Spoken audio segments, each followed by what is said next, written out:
Germany plans to restart their funding of UNRWA after they defunded the organizations based on Israeli lies. After an extensive investigation, you had Germany that concluded that Israel smeared UNRWA as terrorists who helped Hamas during October 7th with no evidence. Wait.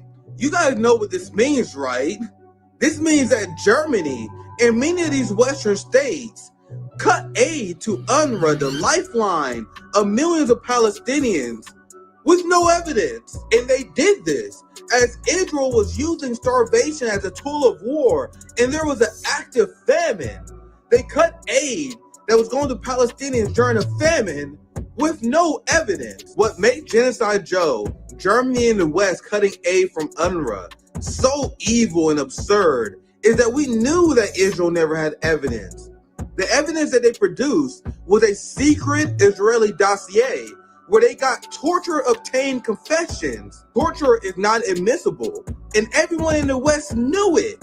Torture is the worst way to get information because the person being tortured will tell you anything to stop the torture. I thought we learned it during the George W. Bush Jr. administration. Despite this, we had the entirety of the Western media and Western politicians repeat Israel's claims about UNRWA with no critical analysis. Here is the New York Times repeating and quoting the Israeli dossier that uses torture as quote-unquote evidence of UNRWA participating in terrorist activity. After multiple investigations exposing Israeli lies about UNRWA and a whole ass state in Germany resuming UNRWA funding because of those lies, will we ever get a retraction from the New York Times and the Western media outlets and Western politicians who smeared UNRWA aid workers as terrorists? Of course not.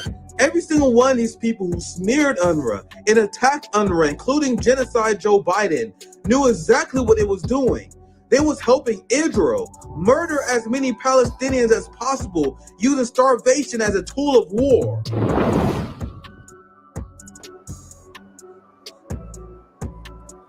What's poppin'? My friends, my family, we back at it again.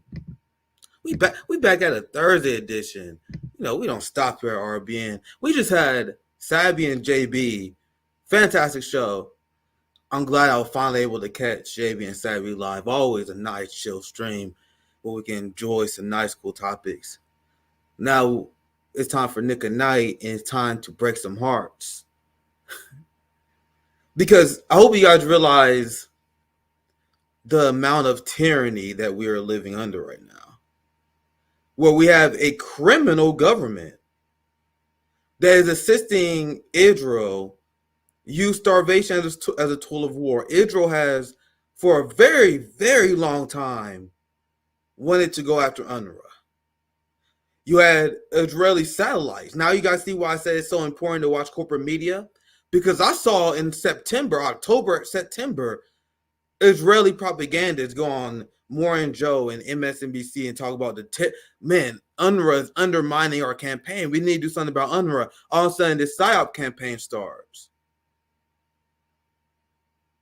And now, after multiple investigations, it was shown that, the thing called blood libel that Zionists always say when you call out the war crimes that they support, that's actually what they did to UNRWA. While a lot of people was equivocating on this, I said there is no fucking way anyone should believe anything that Israel says about anything. Anyone who does, we don't take seriously. And now, as I explained in that video, we have Germany that is now the biggest economy in Europe, who's now resuming funding for UNRWA. But will there be consequences? Will there be any retractions? Any journalists who will go down in history as people who enabled and assisted and did propaganda for Israel genocide? I don't have to predict what's going to happen in this country, my friends. But you want to know what the entire world is about to be talking about for the next decade or so? In their history books? The new Holocaust. I think the Biden administration, their press conferences are insanity. I have one clip, hopefully depending on time, I'm going to show you guys one Biden official who he couldn't even condemn Netanyahu for saying that the United States should use force to crack down on protests because Biden agreed with them. The same way Anthony Blinken and the United States government can't say whether the Geneva Conventions apply to Gaza. So when you watch corporate media in this country, they're not showing you none of this stuff, guys. They're not showing you guys our public officials saying statements that is easily as unhinged or worse as anything that Donald Trump has ever said. But despite the fact that they're protecting the brainwashed American populace from the criminal ruling class in our country, most people have no idea the kind of criminals that we live under because the corporate media spend all day talking about Trump trials and other irrelevant bullshit. But everyone in Russia is seeing it. Everyone in China is seeing it. Everyone is seeing around the world, the West defund UNRWA based on lies, based on torture obtained confessions, as I've been explaining on this show. And you guys see, if you look at the New York Times, I know this is kind of small, but I can read out to you. But like it said, this is the New York Times who they posted the false October rape hoax. In a sane society, the New York Times would be forced to shut down. I know you can make this argument for a long time, but especially after this Gaza Holocaust, this Holocaust in Palestine, this mass human atrocity that we funded, our politicians and complicit with breaking international law. And now, after all these outright false stories from the New York Times, like them posting this dossier as evidence, I am not above saying that these people should be shut down. They're an enemy of humanity and enemy of peace. Because this is, and they know most people just read the headlines. They know there's so many liberals that just posted the New York Times as evidence of the October 7th mass rape hoax without ever knowing that story was long since debunked, because that's the clout that New York Times have among institutionalists. So the New York Times knows that they can just post a headline that says this: details emerge on UN workers accused of aiding Hamas raid. Look at the sub-headline here.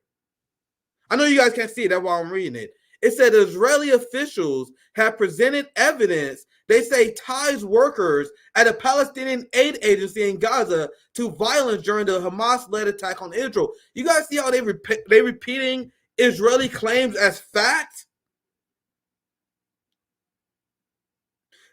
Journalistic malpractice if you do that for any government. To be honest, even governments that we tend to root for, you shouldn't just take at face value like this. But taking Israel at face value after they've been called lie after lie. I mean, I don't remember a time where Israel was caught in trouble and was caught telling the truth.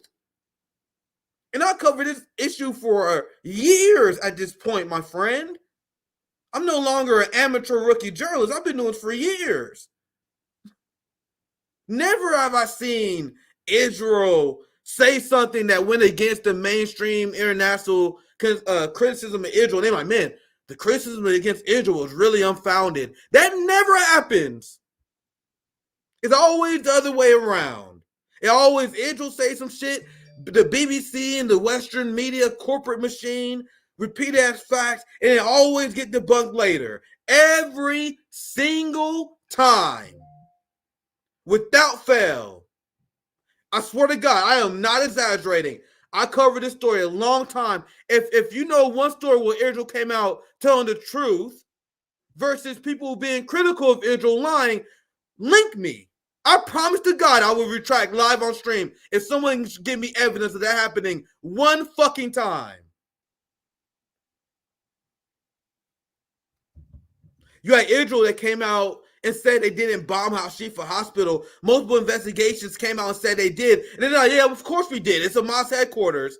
They come out and admit that they lied when they assassinated prominent Palestinian journalist Shireen Abu Akleh. They said she was killed by Palestinian gunfire in a shootout. Every single investigation outside of Israeli ones found that she was aimed and targeted by Israeli snipers. And then later, literally months later, the IDF officially apologized for killing Shireen Abdul Akleh, showing that Israel lied. So if you want to know people that ever take anything that Israel said at face value and print it, you are committing journalistic malpractice. And in a society that was built on a meritocracy, you would never work as a journalist ever again. Can you imagine if RBN ever got a story that wrong? I never had to retract anything I ever said on the channel. I never been viciously fact-checked on anything I ever said on the channel. The only thing I ever got wrong is small misspeaks. These people post whole ass dossier. Look, you guys see here at the bottom if you can't read it.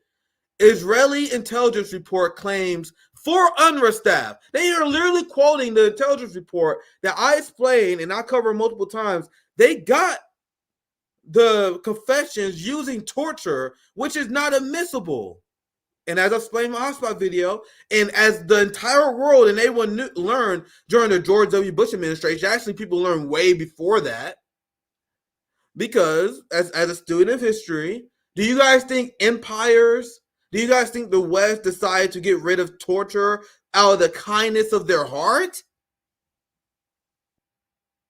The UK, France, like if you look up old school punishments from that the UK kingdom, France, I know like there was like a lot of barbaric punishments that they would do. Like Europe is historic for that. Now, the reason why the ruling class turned against torture, not is because they had a big heart. And they're like, man, maybe we shouldn't be torturing people no more. Guys, they stopped torturing people because they realized torture is an ineffective way of getting information. It has nothing to do with morality. This is what military generals and intelligence officers was writing reports about decades before. So that's when they made it law that we're supposed to finish. That's why George W. Bush Jr. is still one of the most evil presidents of all time, because remember, he brought back the normalization of torture and said, oh, we're doing an enhanced interrogation. And he was destroyed by the international community, wanted as a criminal for normalizing torture. Drawing the war. You guys see how my memory is longer than a few weeks, like most Americans? We had this debate about torture years ago. The entirety of the establishment roasted George Bush and considered him to be the worst person of all time for bringing back quote-unquote enhanced interrogation. Now, we went from that and we went through the entire discourse where it was exposed, even by bad guys. I remember there was even bad people that was saying, man, come on, man, we can't torture people. That's not how you get good information. Because if you're being tortured, you're going to tell whatever and say whatever it takes to end the torture. This is why regimes stopped doing it. They tortured the Viet Cong. You guys know I've been on a Vietnam kick recently. You guys know I scratched the surface amount of stuff I learned about Vietnam. You guys know they were getting their ass kicked by the Viet Cong so bad that they started kidnapping young men at random and started torturing them to death so they can give up location information on Viet Cong without any evidence that these people were Viet Cong. They just took any military-aged men, they would capture them, and if they was in Vietnam, North Vietnam controlled territories, the West would assume that they are either Viet Cong or they affiliated with Viet Cong, and they took them to these infamous black sites that was off the book and tortured countless Vietnamese men to death. And there's heavy recounts on how no person ever survived. Like once these veterans that you guys said thank you for your service, these monsters came back home, you guys said thank you to your service.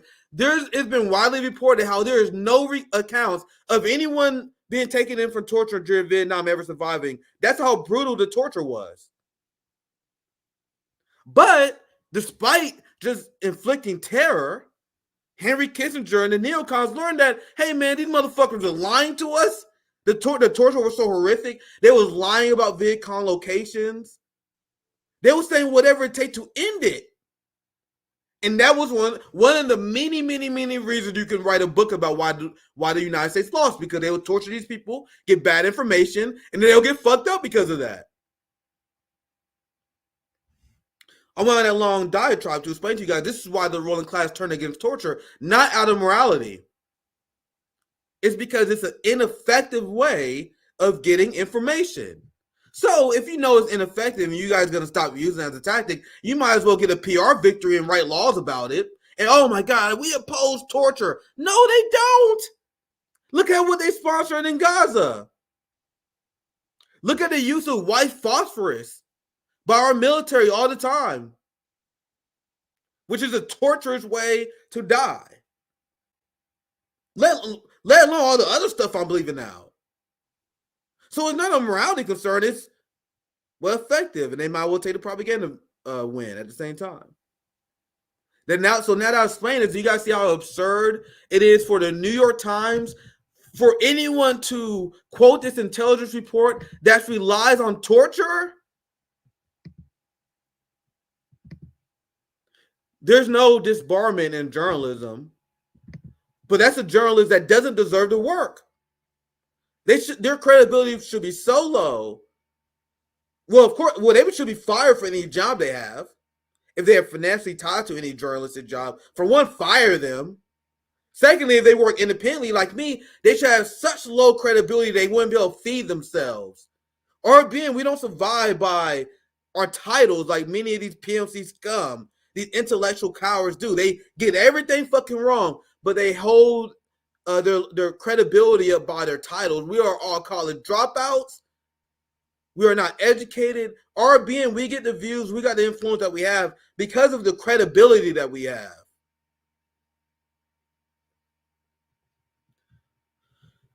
Now, this is more evidence that the smear campaign against UNRWA was bad faith. Top Israeli officials acknowledge failure of campaign to halt UNRWA international funding. Germany joined a list of countries that announced they will be renewing funding to the UN Agency for Palestinian Refugees. Israel is concerned that the UK and the United States will also reverse their decision to freeze funding. So if it's a campaign that you guys are waging, and once again, because I go through the hell of watching corporate media, I predicted this before. I knew they was going to do this because they send their Israeli propagandists to MSNBC and corporate media to start smearing UNRWA even before they started pulling fun. I'm like, oh goddamn. I knew exactly what it was going to do. But now, and I really hope we hit the accountability process really hard. There are people in Germany, because Germany is going through, there are a lot of dissent in Germany, like you see in here, that's being cracked down because of police state and ideology and authoritarianism. But there's a backlash because the famine in Gaza is so bad. The funding UNRWA is such a disgusting move by the West that people who resist Western imperialism, they are having a field day with this shit. So that's why Germany had to resume funding, because like, bro, this is a horrible look. So the Israeli campaign failed, and since they had a campaign, what does that say? That means they knowingly lied about this. And you want to know who's disgusting? You want to know who is easily one of the most disgusting figures in modern politics? I'll say, just to keep it simple, in modern human history, genocide Joe Biden. Do you guys know early on, the Biden administration and Joe Biden, they said that they saw evidence of UNRWA participating October 7th. And the Biden administration doubled down and acknowledged and supported the Israeli dossier.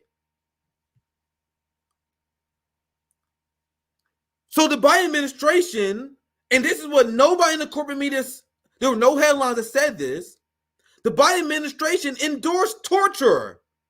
And that was a headline that was missed by the entirety of the West. You had the Biden administration that unapologetically advocated and endorsed torture the day they came out and said they saw evidence and they believe Israel's claims about UNRWA.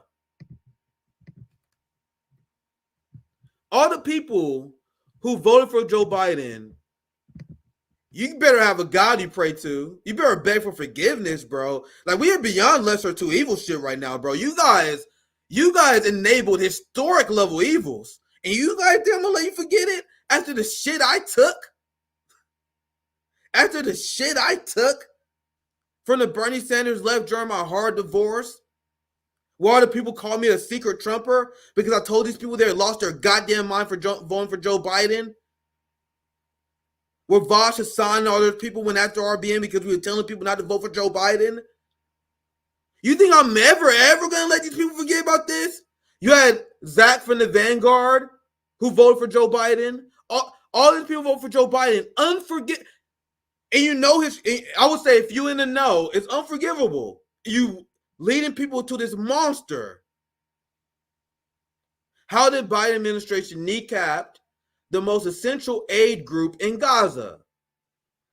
Biden lying and endorsing torture at the same time, because both those things happened. When you lie and say you saw evidence, and when you quote the Israeli dossier, well, you know where that shit came from. The Biden administration know where they got the information from. So they endorse torture. There's nothing that Donald Trump ever did that was ever even remotely as bad as this. Now, you guys know when I say he's the most evil person in modern history, the caveat I have is it's like he has an F. He's 1A. So I can see the argument for George W. Bush Jr. because he was another president who advocated for torture, and I grew up under George W. Bush. I admit I had George W. Bush derangement syndrome. So when I say those statements about Biden, they all get F. Like, I think there's Biden 1A and there's George W. Bush Jr. 1B. These are the two administrations that advocate for torture, and we all know they all did. I mean, talking about and then obviously we get into opinion here more than anything, but like the aggressiveness from George W. Bush Jr. and Joe Biden. You know what I mean? I don't know. I guess I need to move on because the lesser two evil thing is not that important. But you guys get my point. The last thing I'm gonna say, and I'm gonna move on to the main story because it's just our intro story covering UNRWA, and then I'm gonna cover how once again we was here to warn people. I was here to warn people. I'm not here to tell you I told you so. But what we seen on the campuses with the police crackdown, who warned you guys about that?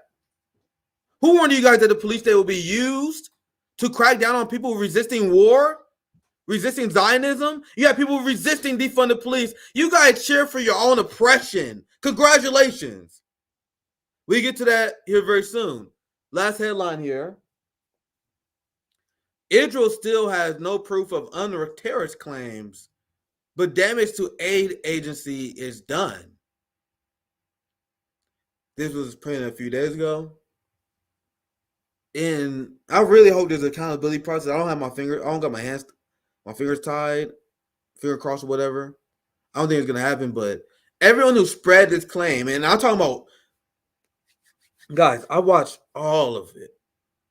I got eyes and ears everywhere, my friends. Why do you guys think I'm doing propaganda report, my friends? I know all these motherfuckers in the corporate news who've been repeating their genocidal propaganda. There are people who are more dedicated than me. There's a list, my friends.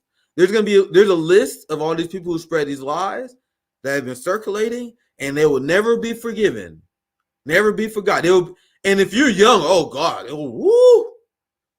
I see a lot of these Fox News anchors. I'm like, man, at least they only got maybe another 10, 15 years at best. Bro, these young propagandists for Israel, bro. I hope you motherfuckers are prepared to either change your name or be ostracized from society forever, because there's no forgiveness. You gotta know how I am. But bro, I am repeating what I'm hearing from even mildly tempered people. Like RBN, like we're shining right now because people are finally at our anger level. You guys tune in for my anger level. Now the same people who button up, who advocate for lesser two evils, they sounded more radical than I ever heard them before. They sounded more angry than I ever heard them before. Thank you guys for finally catching up. Speaking of catching up, I funded 10 Demands, an abolitionist organization, because I am actually anti-establishment. There's all these. You guys understand that we have RBN. We came out against right-wing populism pretty fucking aggressively. That's where the fight between us and mad communism came from. Even though I don't have nothing against these people personally, it was just a very substantive disagreement. Because to me, the concept of right-wing populism is fucking absurd. These people who worship power, these people who worship the establishment. For one, I'm begging people to know what terms means and what words means. People are like, man, left and right, it means nothing no more. Left and right, it means nothing no more. You guys understand it's our job to educate the workers and the proletariat. There was a coordinated effort to dumb people down, to misuse words, to create so words have no meaning no more. What have I said ever since the beginning of season 2 on RBN? We're going to use terms the way they are meant to be used.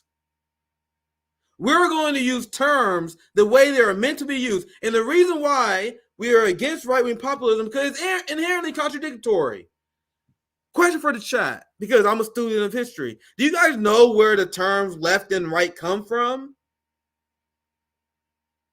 Now, I'm gonna say this as a disclaimer. There is debate about this because other countries adopted left and right and they changed it later. But what I'm gonna go up based on the earliest adaptation of what left and right meant. It was during the French Revolution. So during the French Revolution, not everyone was united against the monarchy. You had a lot of rural workers, very, very religious, very attached to the Catholic Church. They was loyal to the monarchy because they also had this belief that the monarchy was holy. So the people who was considered on the right, the invention of the right wing, was people who believe in tradition, upholding establishment, in that time, the monarchy. Who's that right now? The monarchy is Trump. They are upholding the establishment structures. They are pro-police. The same way that right-wing rural pro-monarchy people are compared to what it means to be on the left. When you're on the left, that was mean to be the French Revolutionary, the people who wanted to change society, the people who wanted to end a monarchy with more progressive ideas, especially for that time. So if you was more on the side of ending monarchy and general progressive change during the Age of Enlightenment, you was considered a leftist. You guys see how our job, we are supposed to tell people this, not engage in the confusion. A lot of people just give up and they engage in the confusion. This is the year where we're speaking the truth. Now, once again, I am putting this caveat here because there's debate on this, because after the French Revolution, other countries and cultures adopted left and right, and they implemented in a different way.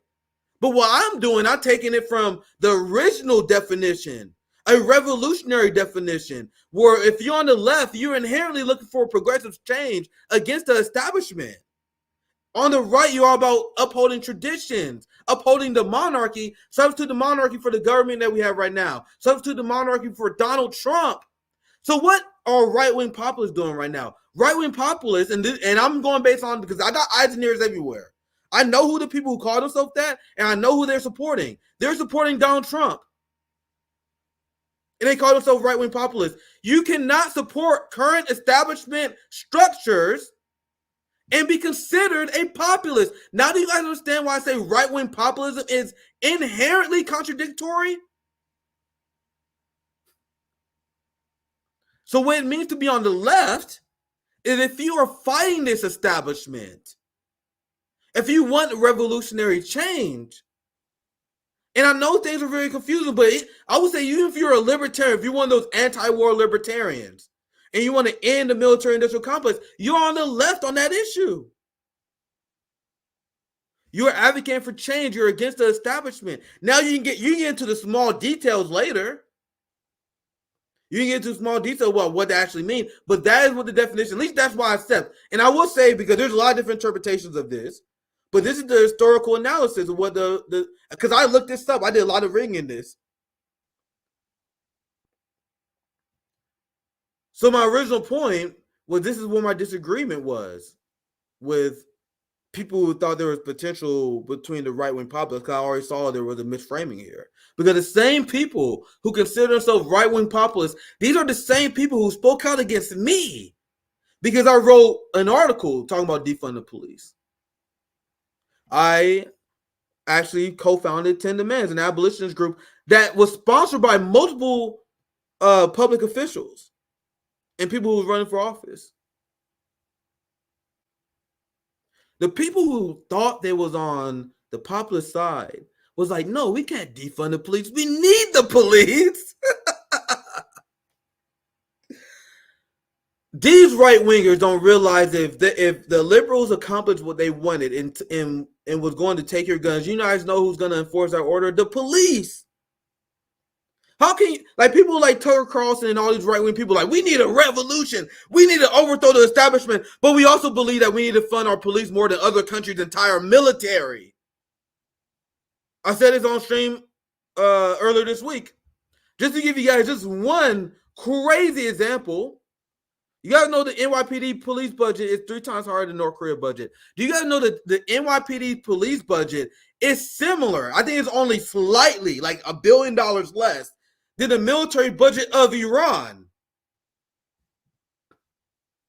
Let me repeat that if you guys don't know, because remember, I wrote entire substacks about this. I formed entire mutual aid organizations about this. Who know more about this? Not many people know more about this than I do. And you have people that advocate for giant police budgets that have no idea what the fuck they're advocating for. You have white people who reflectively oppose defund the police who have no idea what they're opposing. I repeat that again. Do you guys know the police budget of the New York Police Department is only like $1 billion less than the Iran military budget? We have the ruling class that is waging war against their own people, and people on the right who want to overthrow the establishment, want to give them more money. You gotta see why I'm one of those people that would be, if I'm on the hill and people don't agree with me, I would stay on the hill alone and lecture these counter-revolutionary motherfuckers who gave the police the power so they can implement Zionist fascism.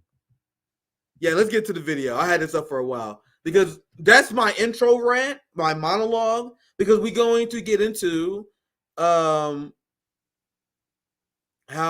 we are at the end game of Zionism. If people wonder why I care about Israel-Palestine so much, this is why. How many times have I told you guys the direct connection between the IDF, training with the police, apartheid, and the police state that we live in right now? We have done so many streams talking about that. People, oh my God, RBN is crazy, RBN is radical. Now you guys see it in real time. So with that said, I'm gonna introduce Nico's hotspot as a way to introduce this topic.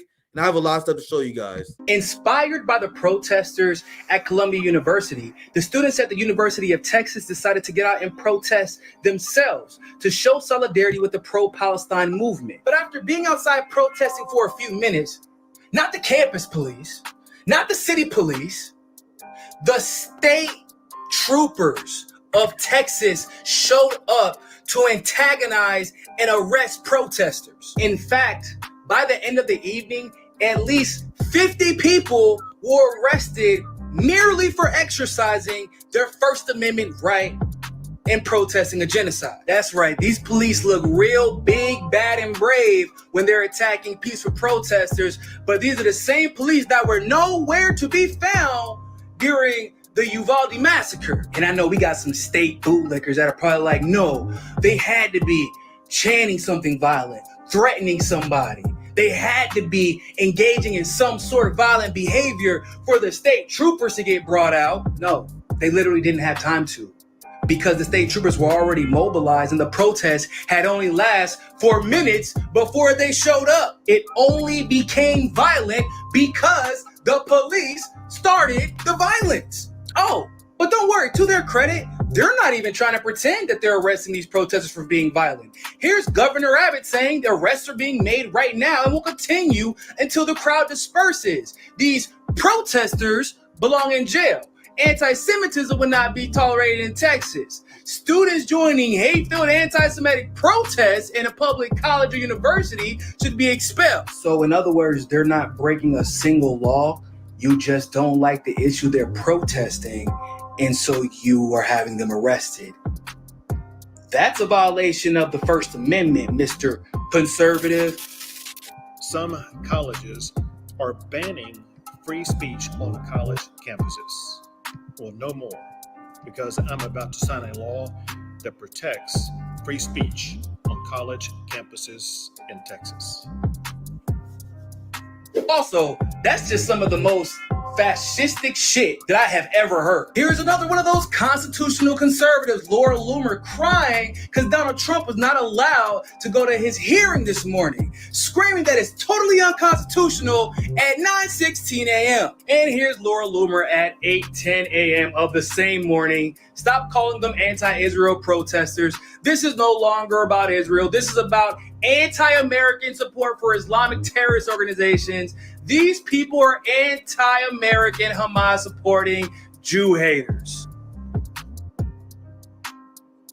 I don't understand how someone could have such a jarring lack of self-awareness. Holy shit. Not to mention, Laura Loomer is one of the main proponents of trying to free those who were jailed because of their participation in the January 6th protests. So I just want to make this clear.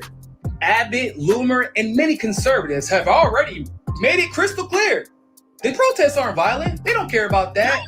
They want them arrested for exercising their constitutional right. Governor Abbott of Texas and the University of Texas brought state troopers in to beat the hell out of students out of loyalty to a foreign nation committing a genocide. Nah, these people aren't class traitors. They are traitors to their nation. They are treasonous. They will punish the citizens, the brothers and sisters of their country in order to display their twisted loyalty to a genocidal regime. You officially have government officials saying your First Amendment constitutional rights do not apply in the United States if it means that it upsets their masters over in Israel. And y'all gonna take that? Our boy Nico House is too powerful, bro. I was just on Nico's show yesterday. If you guys want, it was a powerful stream as always. This is our hotspot brother, my fellow hotspot assassins, telling the truth. Christian Zionism, Americans that allowed this to happen are Confederate level traitors. As I said, as far as I'm concerned, because we had Israeli Zionist fascists. Because once again, Israel is not a democracy; it's a fascist apartheid state. If you are an Arab, a Palestinian Arab that works in Israel, there's a lot of them, and you tweet about what's happening in Gaza right now, they will throw your ass in prison, and that will probably be the last time we will ever see you. And so every time people say Israel democracy, you gotta understand that's the reality of Israel. You understand Israel is a state where these Orthodox Jewish people who are critical of the government are constantly getting the fuck beat out of them by Israeli police, thrown in prison. They are an oppressive fascist regime who see what happened in the United States, and they're like, why the fuck are you guys putting up with this? You guys are putting up with your populist protesting your wars? So here's Netanyahu, among many others, for the sake of the stream, I'm going to show you guys the big guy in charge. But guys, the amount of Israeli officials that have been going on corporate news saying this shit is insanity. Saying that the United States need to crack down on protests. So let's hear from Netanyahu himself. What's happening on America's college campuses is horrific. Anti-Semitic mobs have taken over leading universities. They call for the annihilation of Israel. They attack Jewish students. They attack Jewish faculty. This is reminiscent of what happened in German universities in the 1930s. It's unconscionable. It has to be stopped. It has to be condemned, and condemned unequivocally. But that's not what happened. The response of several university presidents was shameful. Now, fortunately, state, local, federal officials, many of them have responded differently, but there has to be more. More has to be done. It has to be Bro, done. you guys have been seeing it too, and I'm gonna show you guys some example of the fascism that we were seeing, because the United States is listening to this guy, but he's seeing the insane police violence, the crackdowns against protests of the government against war, and Netanyahu's message is that there should be more. He also said campus administrators are not doing enough, meaning campus administrators are not throwing their students' free speech away.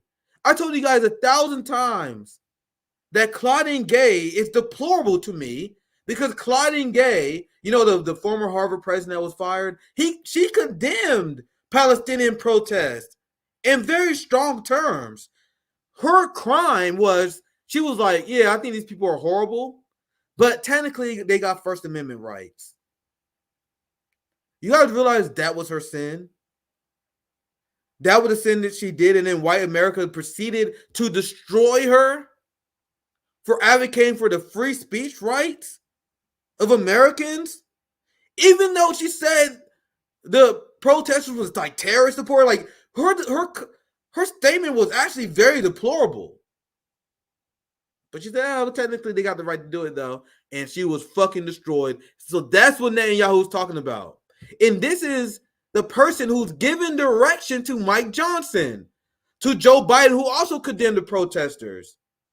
They're listening to Netanyahu, not the American people. This is Zionist fascism being imported in our country. Well, I guess that's you can say redundant. I admit that when I say Zionist fascism. You either just say Zionist or you just say fascism. To be honest. Does that make sense, chat? Either say Zionist or you say they're fascists. It's the same fucking thing.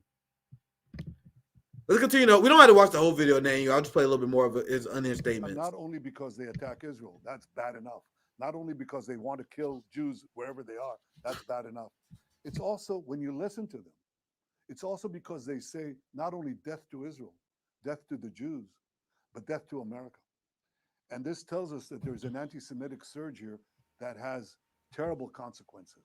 We see this exponential rise of anti-Semitism throughout America and throughout Western societies as Israel tries to defend itself against genocidal terrorists.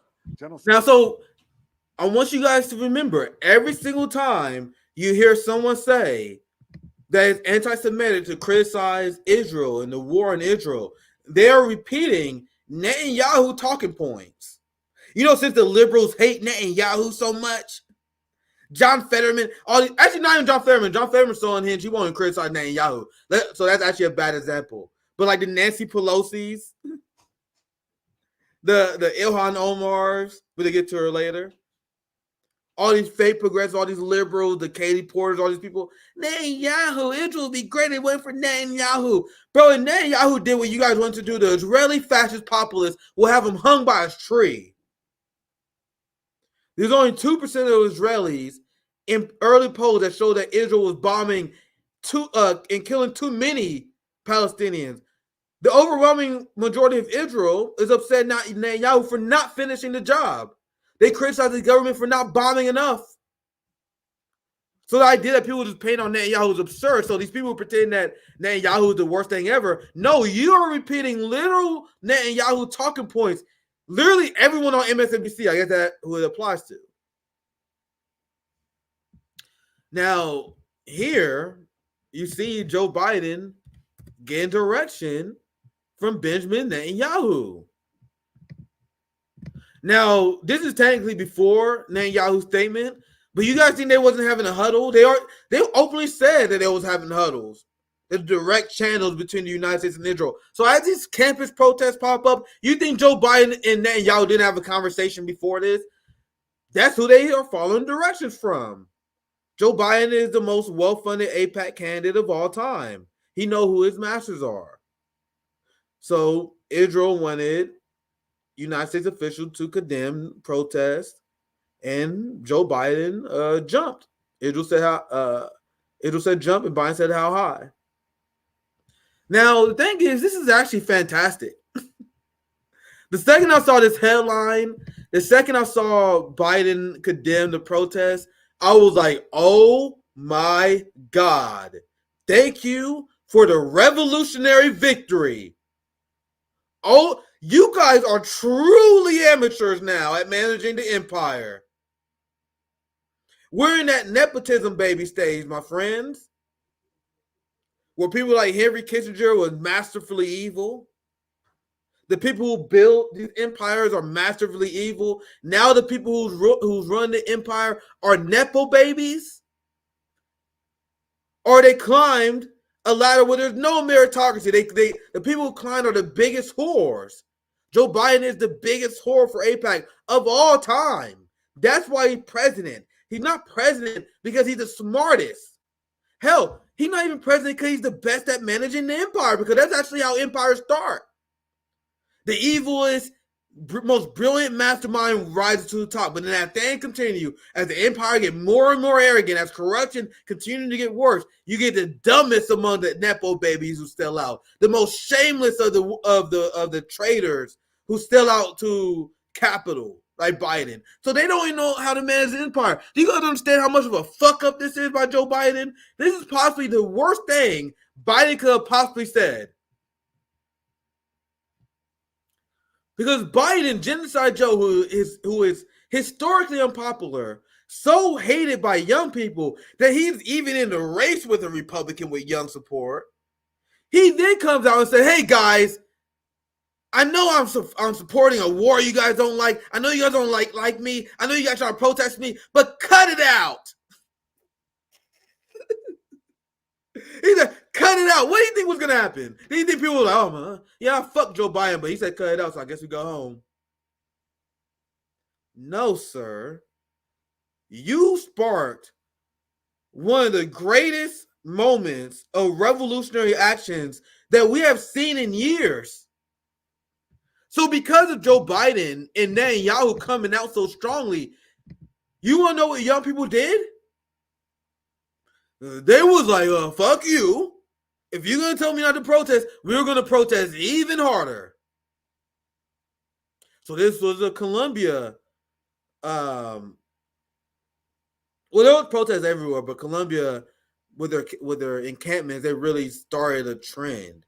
And after Colombia was condemned by the Biden administration, we now see massive protests in response. We're literally living in, and it's crazy. I'm a student of history. It's funny, man. I tell you guys, historians tell people all the time that history is important to study because history repeats itself. History is very parallel, especially if people don't learn their lesson. Guys, it's crazy how true that is.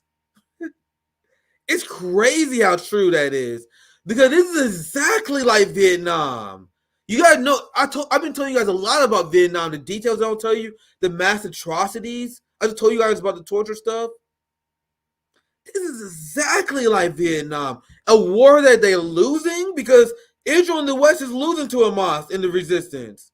So you got a war where people are losing. Israel is a country that's very casualty averse. There's massive casualties in the IDF. Israel is not even releasing totals. It's so bad. Guys, it's fucking crazy that we are literally living through another Vietnam. Here's the Washington Post story. The image: more arrests and canceled commencements as college anti-war protests spread. You got remote learning.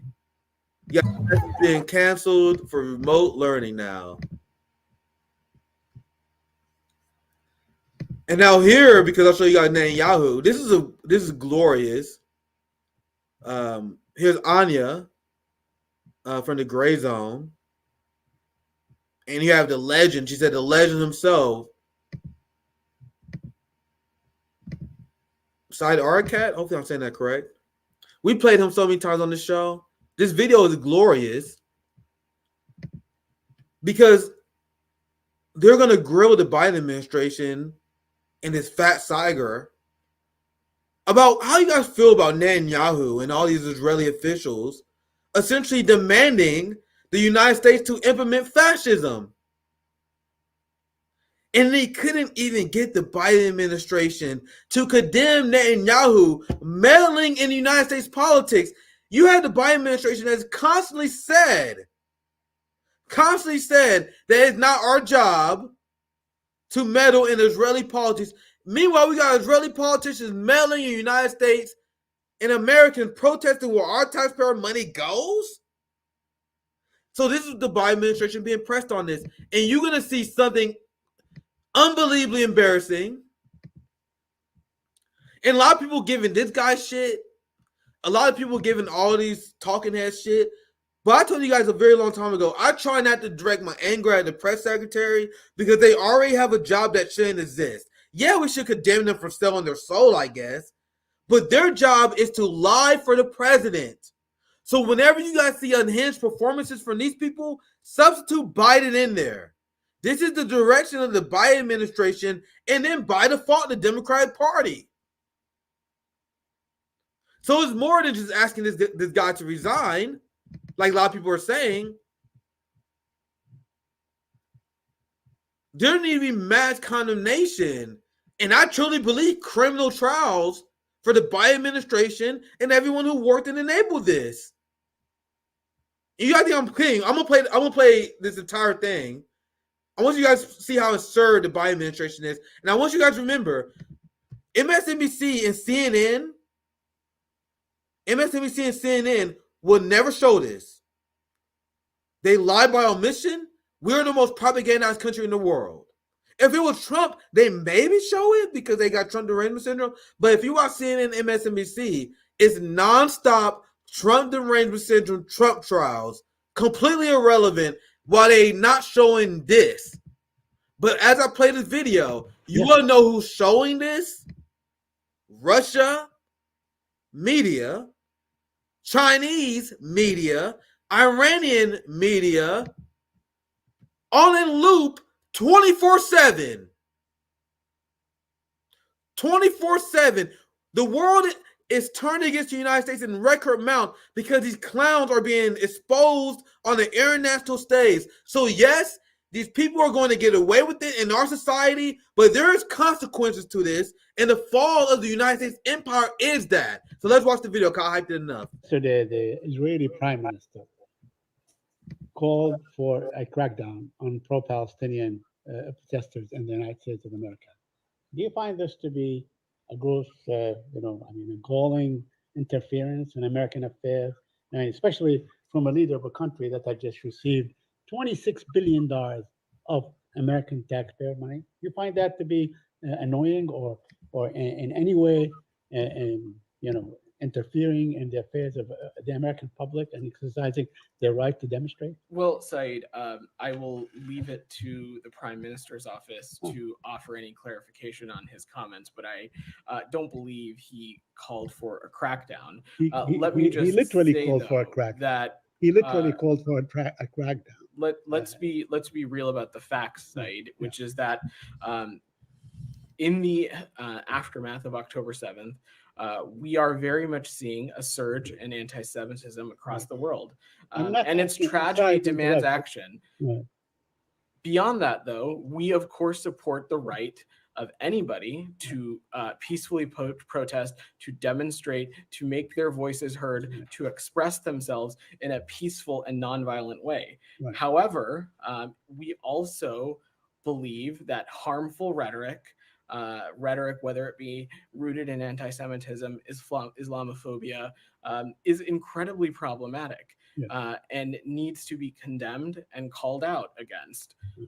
But beyond that, as it relates to the individual policies that are being pursued in dealing with these demonstrations on individual college campuses, I would defer to the local jurisdictions to speak to that. Yeah, I understand everything that you said, but I'm asking you, there's a foreign leader who's saying that American law enforcement, including the National Guard, ought to crack down on Americans exercising their First Amendment right to free speech. I'm asking you on this particular issue, not on October 7th, not on all this that happened. I'm asking you, do you find this to be appalling by a foreign leader in direct interference in the way Americans conduct themselves? A leader can call on whatever they'd like, Said, but it's no one is naive to the fact that utilization of the National Guard is ultimately a decision up to individual governors. I understand. And so beyond that, the Prime Minister is welcome to make whatever comments he'd like. When it comes to what is happening in this country, we're going to remain focused on that, and specifically on some of the spread of anti-Semitism that we're seeing. This is something that this president takes incredibly seriously, and that's why he has implemented the first ever national strategy to combat anti-Semitism. Other kinds of harmful, hurtful rhetoric that we have been seeing as well in the aftermath of October 7th, rooted in Islamophobia, rooted in stigmatism around Arab Americans or Palestinian Americans. That is also equally problematic and needs to be condemned as well. Yes, no, hold it. Please, I'm not done. Hey, I'm not done, please. I'm not done. I just want to ask, I understand the need to combat the despicable anti-Semitism and so on. I understand what the president is doing. I'm asking you, do you reject the fact that a foreign leader is saying that the demonstrations ought to be cracked down upon? That's what I'm asking you. Do you reject that? So, I mean, do you? So I let this play for about as long as I can tolerate. You guys see how insufferable these people are? Remember, they're not going to show this in our media, but they're showing this all over the world.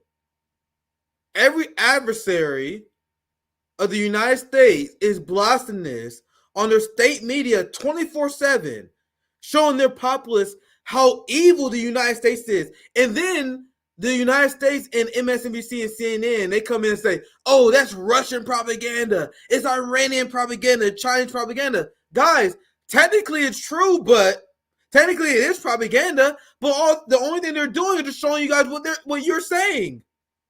That's why Russia, quote unquote, propaganda is effective in Africa.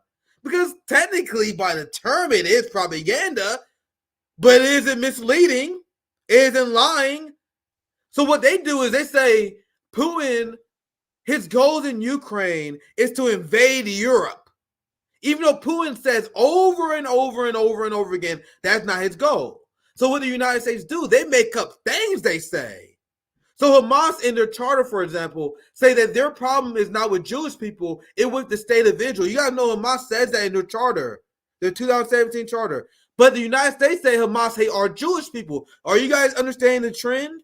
The trend is when we have an enemy, we lie about what they say. Well, Russia and China, what they do, the United States and the West is so unhinged, they just air the press conferences.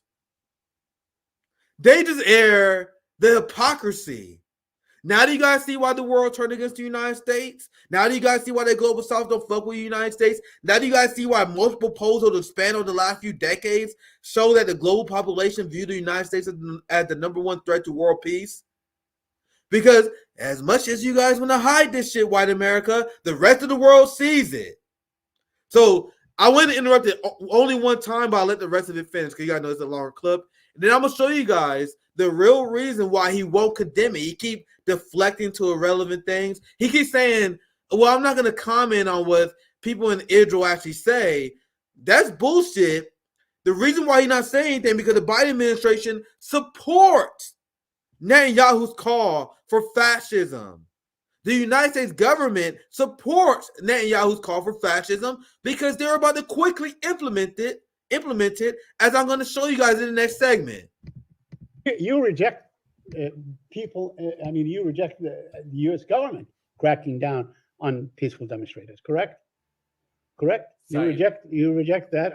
This is part of what America is all about. I'm asking you, do you reject the interference of a foreign leader calling for the crackdown on full American citizens exercising their basic rights, their First Amendment rights to demonstrate? That's what I'm asking you. The Prime Minister was commenting on something happening in this country.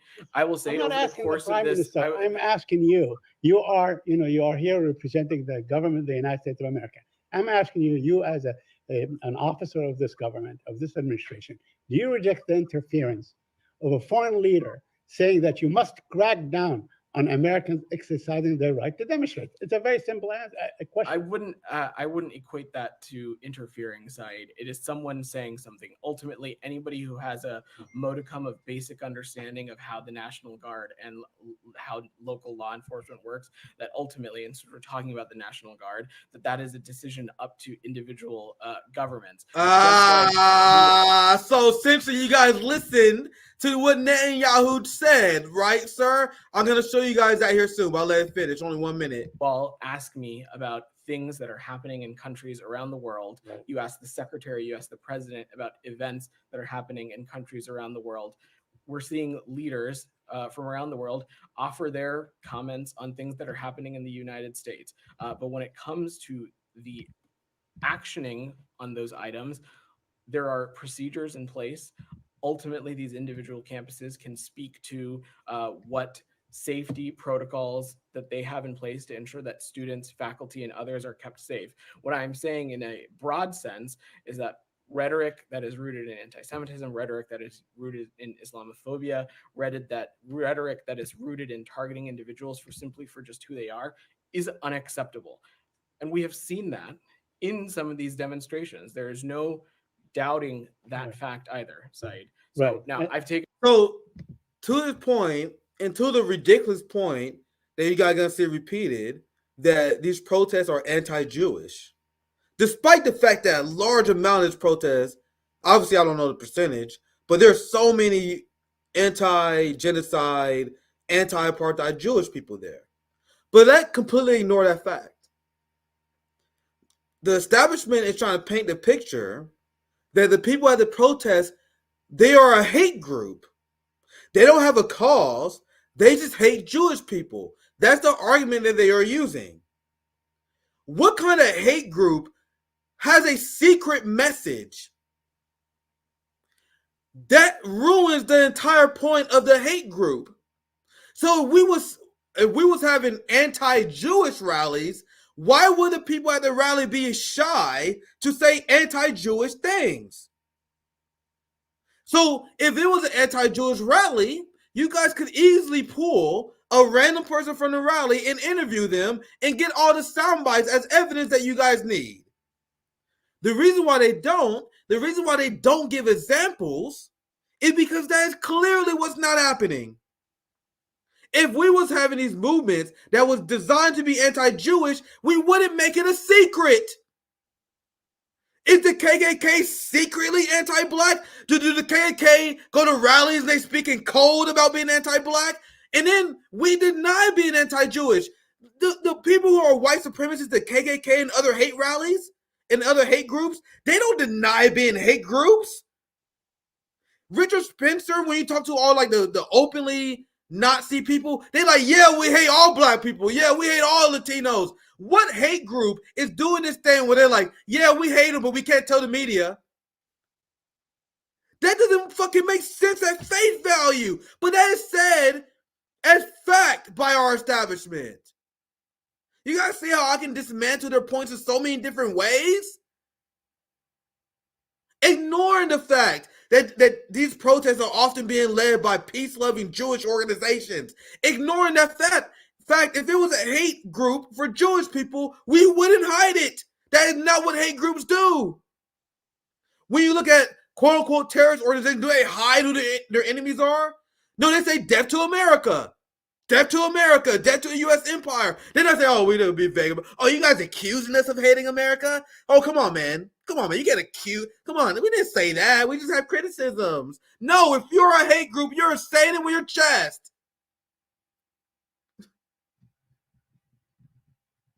We only have a few seconds. I'll cut it off early. Only a few more seconds off. And I'm going to show you guys, like I said earlier, the reason why he's not answering the question is because the Biden administration not only condones Netanyahu interfering and saying that we should implement fascism in this country, they took him up on his suggestion. So let's continue. Let's finish the video. There is no doubting that fact either, Saeed. So now I've taken a couple of questions on this. I have a couple more questions, but I have one last comment. Don't you feel offended by the fact that a foreign leader is trying to fan the flames against Palestinian Americans in this country? That's exactly what he's doing. You don't feel offended by that? Said, that is not how I would interpret the Prime Minister's comments, and I defer you to his office to offer any clarification on what he said. Go ahead. Once again, it makes me, I know it's frustrating, but I'm so happy we have an incompetent ruling class. Because this is why we're seeing the acceleration of a multipolar world. For a very long time, and I've explained this before, you had many countries in the global south, you had many countries that actually bought into United States propaganda, especially during the Cold War. And communists and socialists were very frustrated at countries falling for United States propaganda. Now there's the big caveat that obviously a lot of countries did this because they sold out the capital. This is why there are a lot of military agreements that were drew up with these countries because they thought the United States actually cared about world peace and preventing terrorism. Now we're seeing the rise of BRICS. We're seeing de-dollarization. We're seeing the rise of multipolarity. We're seeing the global south challenge the West in international law and international court of justice in ways they never did before because they're not afraid of them no more. And I want you guys to know, it's these moments that add up. Like, not just going to be one of these. It's this over and over and over again. This stuff doesn't happen without consequence. So I know this is frustrating to watch, but goddamn, the incompetence of the Biden administration is making our job as revolutionaries even easier. This is what I've been saying, and I'm sorry I'm doing I told you so a lot, but the job of the Black revolutionary and the Black Marxists is to warn people before things get too bad. Like, we warned you about the police state because we knew what was coming up beforehand. Black Marxist organizations stood for Palestinians and stood against Zionism because we knew what was going to happen in the long term. The reason why this has been one of my leading stories ever since I started as a citizen journalist, to the point where progressives like Nick just used Palestine to cancer people, because this was always the end game of Zionism. The full-blown police state authoritarian crackdown on dissent. This right, I'm gonna show you guys. This is Joe Biden listening to Netanyahu. Get back. So these are the police officers, which I told you guys are class enemies, siding with our criminal ruling class, which has no legitimacy. Congress only has 13% approval rating. President has a record low approval rating. Guess who the cops side with? Now do you guys see why RBM been telling you guys that cops are our class enemy? What? And all the people who was for free Palestine but fought me on defund the police, I am waiting for your apology.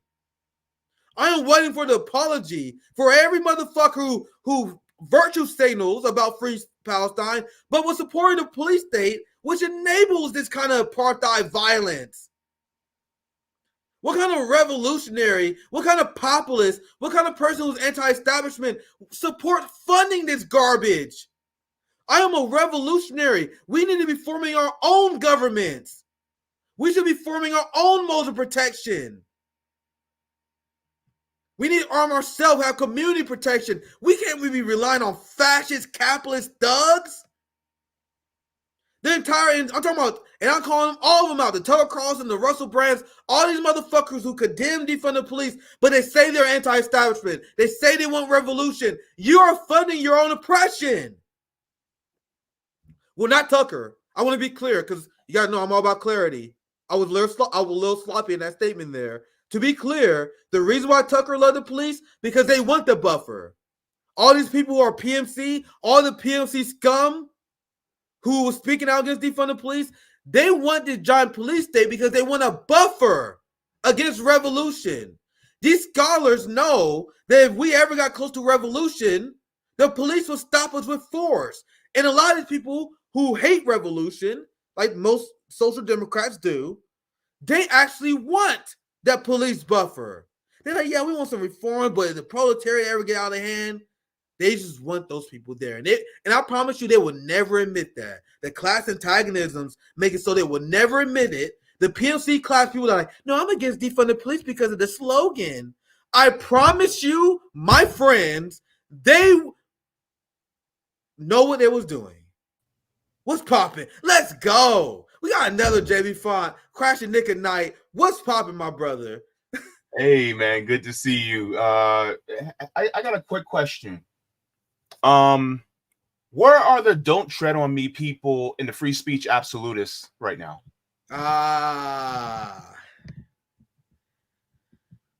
Like, so JP, remember, and I take pride in this. I know I'm a I told you so asshole, guys.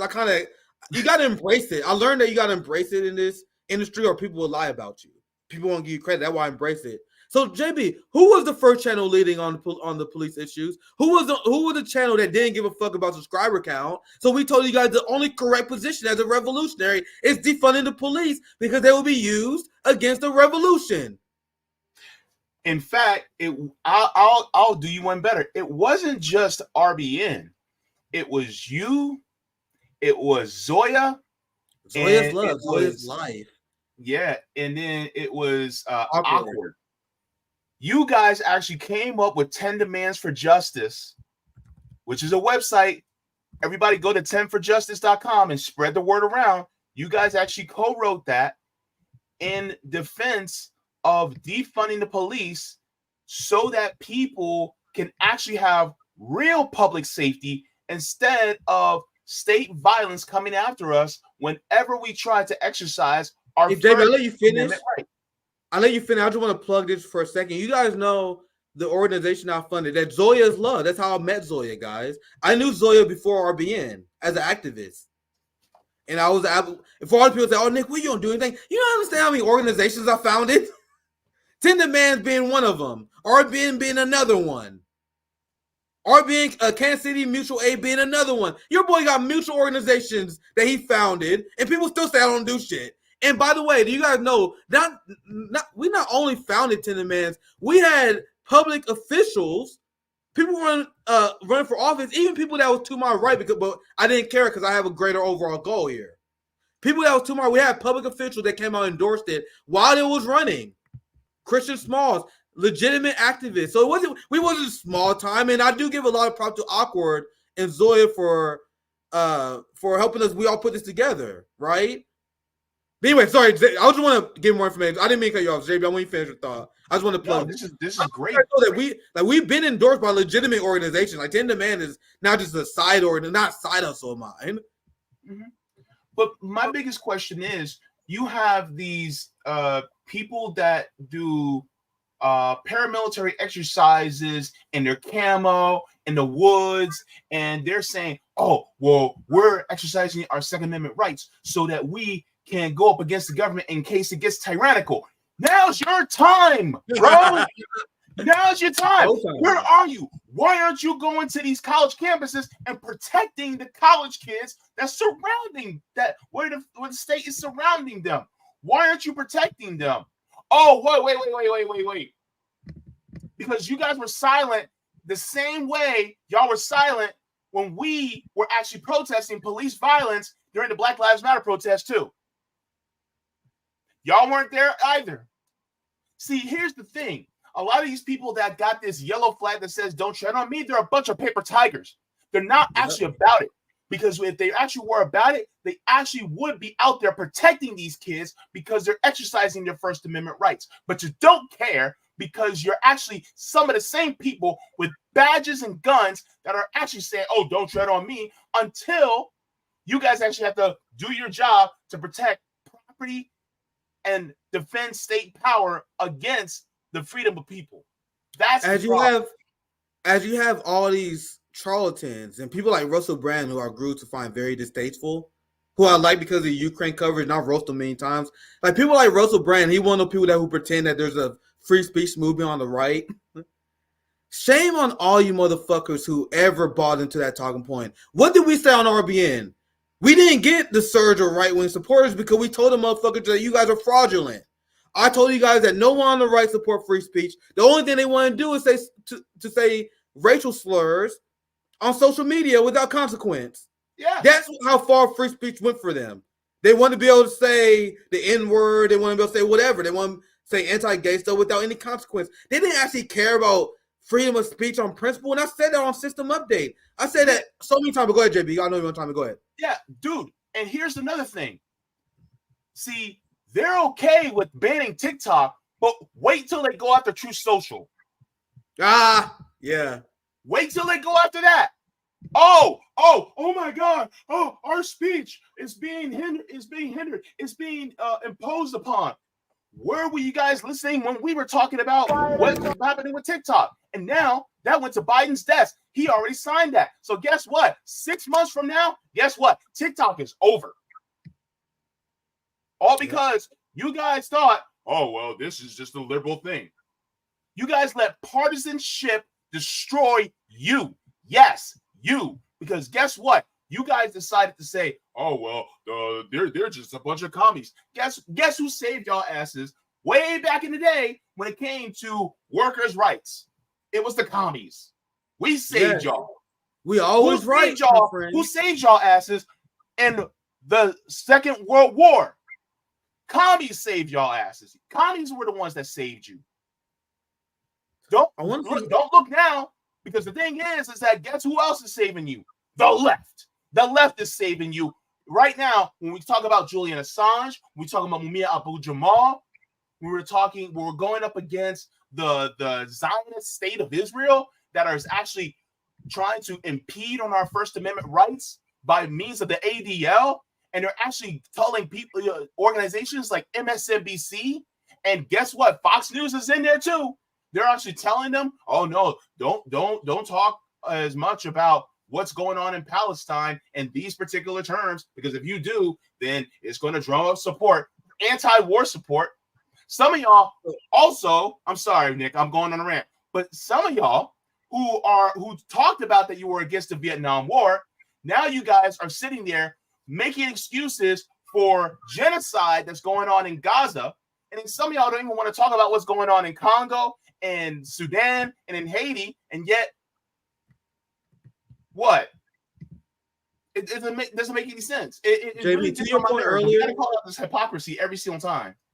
To your point earlier, I had one of my Marxist comrades send me this. You guys know I'm always trying to read some more stuff, more Marxist theory. Guys, I always said many times before, I'm not an expert. I'm just one of those people who read. I've only been a theory reading Marxist for around 3.5 years. I never pretend I'm an expert. I'm just one of those people who read, and then I'm excited to tell you guys what I learned. You know what I mean? So I have read, but I'm always learning more. My friend sent me this. And to your point that you made earlier, and this is why I want to bid to your guys' mind, that being anti-communist is where I draw the line. I know you guys dealing with social pressures. You're afraid you don't like labels on this stuff. But I want you guys to understand this. Every issue that everyone agrees on now, the people who was first was communists. You understand? This was written by one of the leading theory guys from the Great Britain Communist Party. And look at the date here, 1947. You want to know what the communist position on the Palestine-Israeli conflict was at the time when it was forming and talk about having this Zionist entity? Look, I'm going to read just a little bit of it. I was reading this a few days ago. Once again, this is one situation where I read this. I'm like, holy shit, I got to show you guys this. Another example of communists always being right. Once again, this is 1947.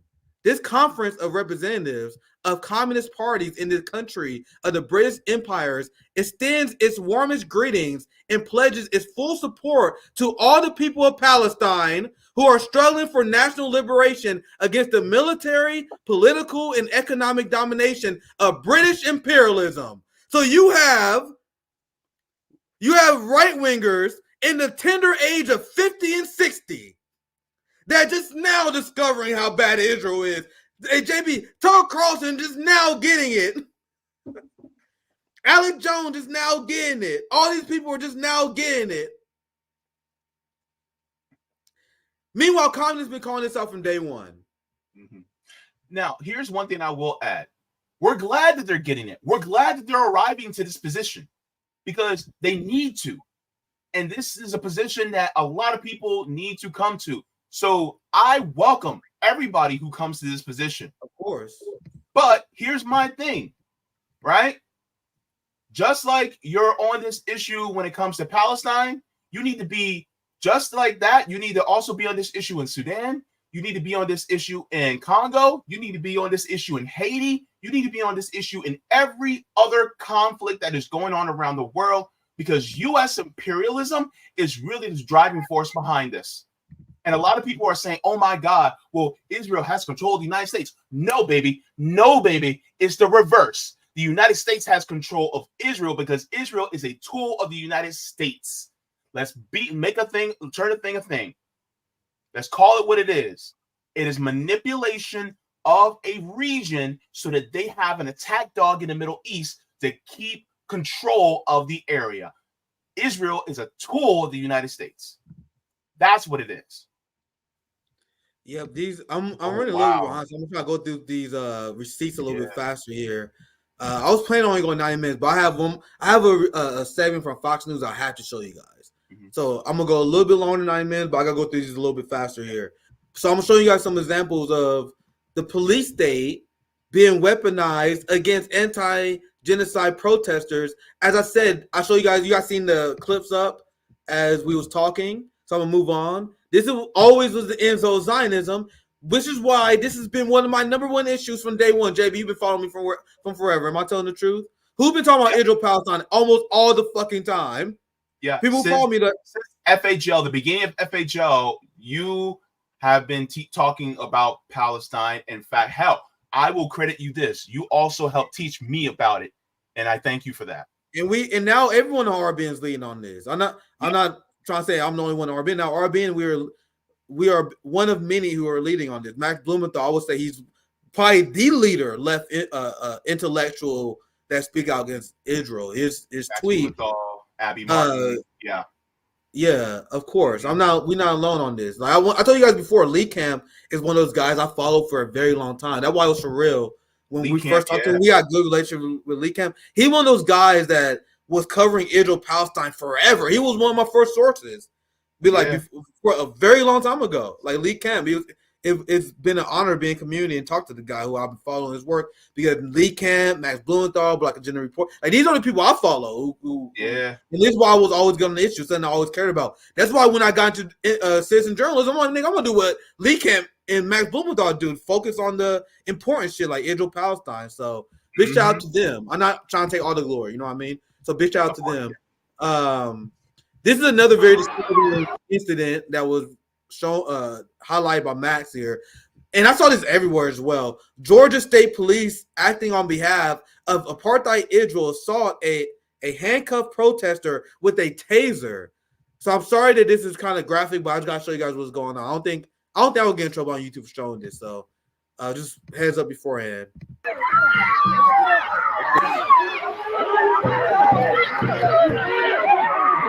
Do you guys know how psychotic police officers are?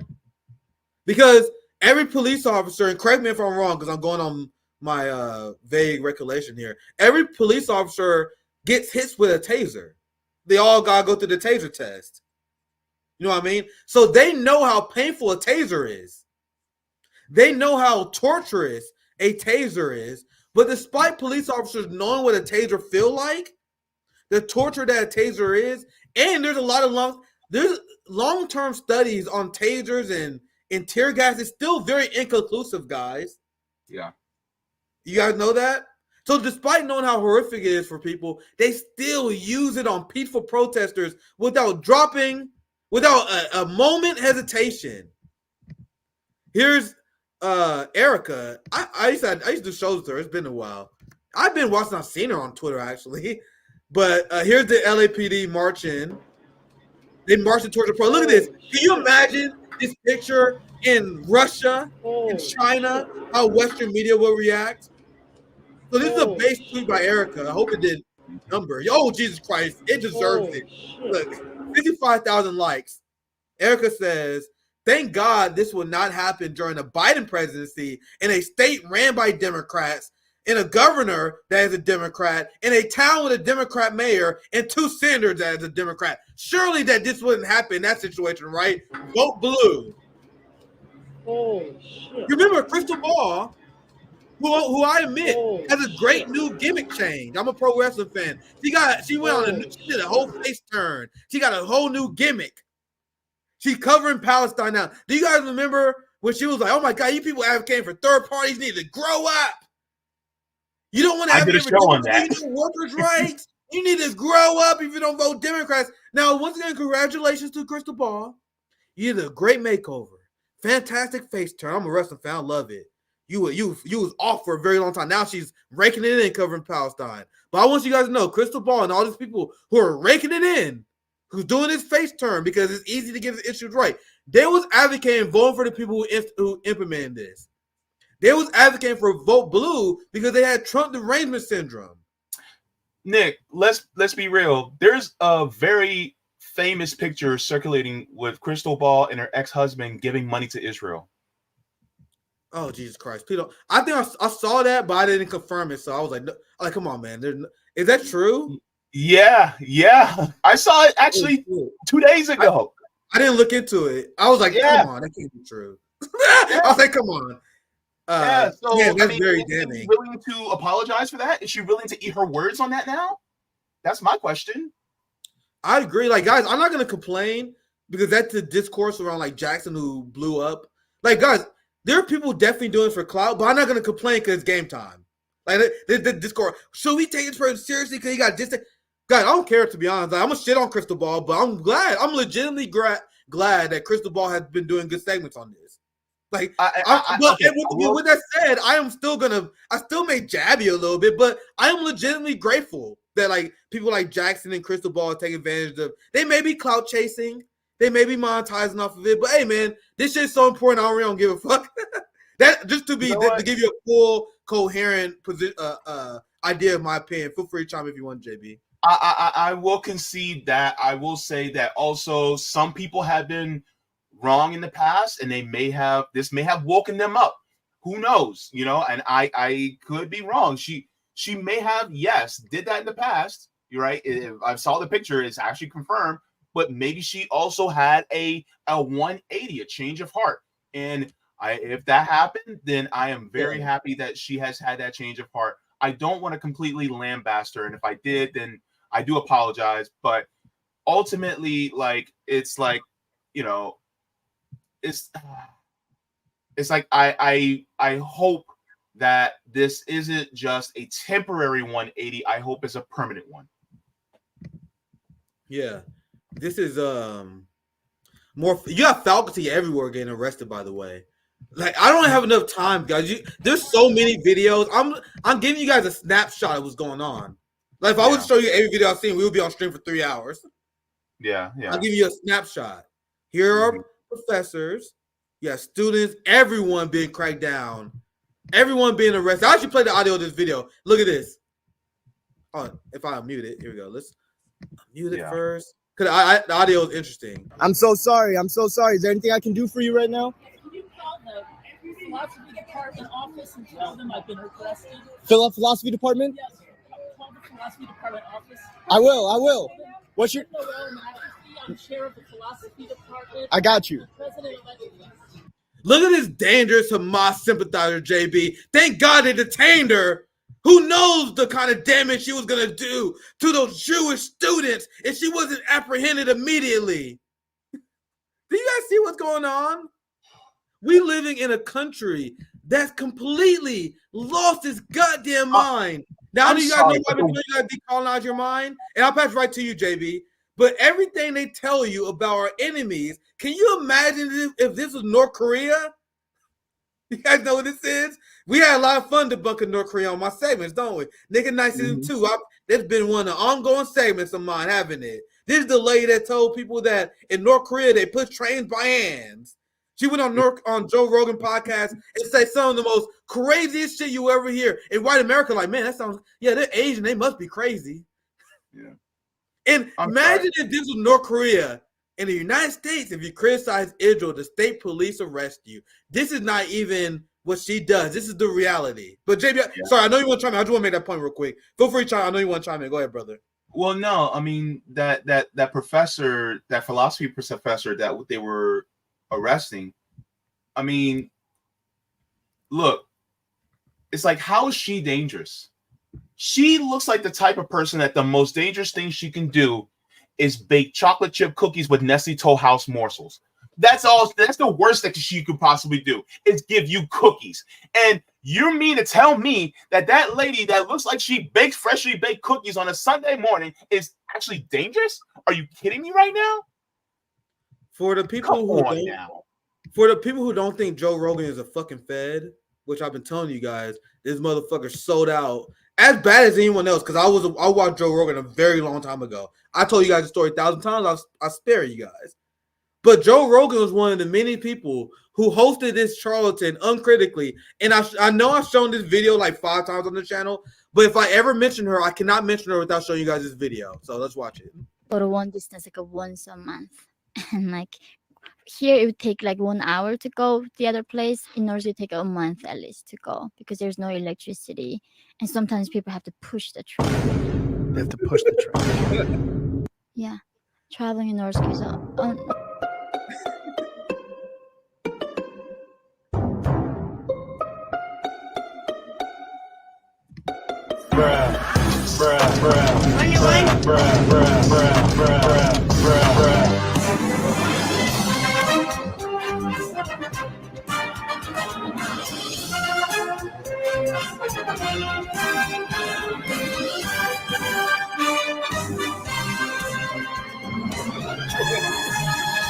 Just let you know,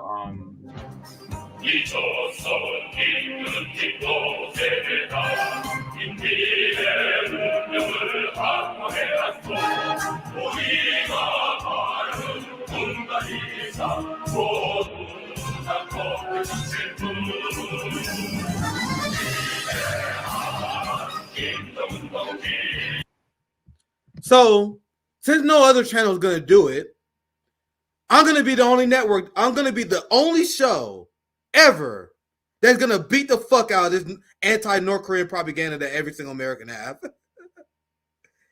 Everything that you was told about North Korea is a lie. Do you guys understand me?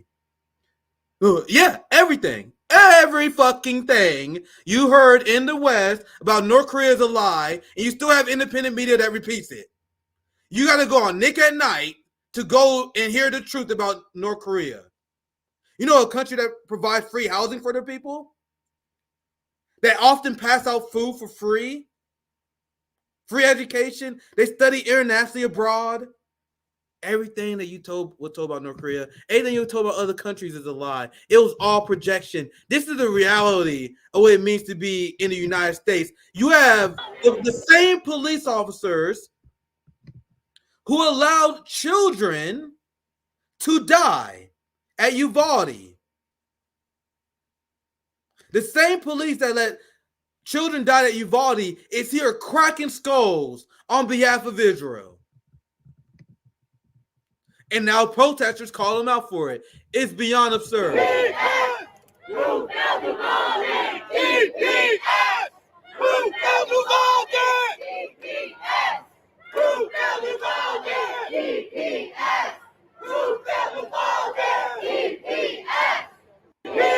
No, I hope you guys realize that Gen Z is literally fucking historic, legendary level. They're not like the boomers, my friends, who is being to submission, many of them.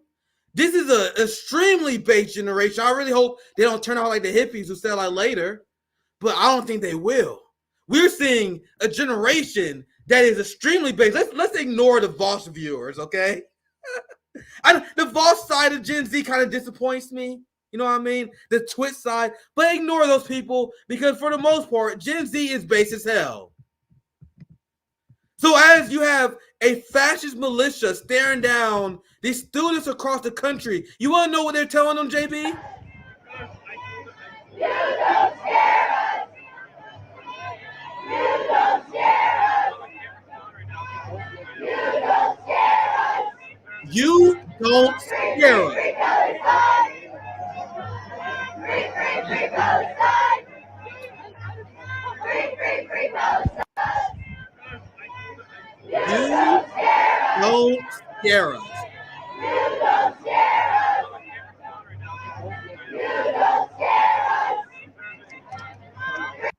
Now, for a second time, I'm not going to play the video because I can just read what he says.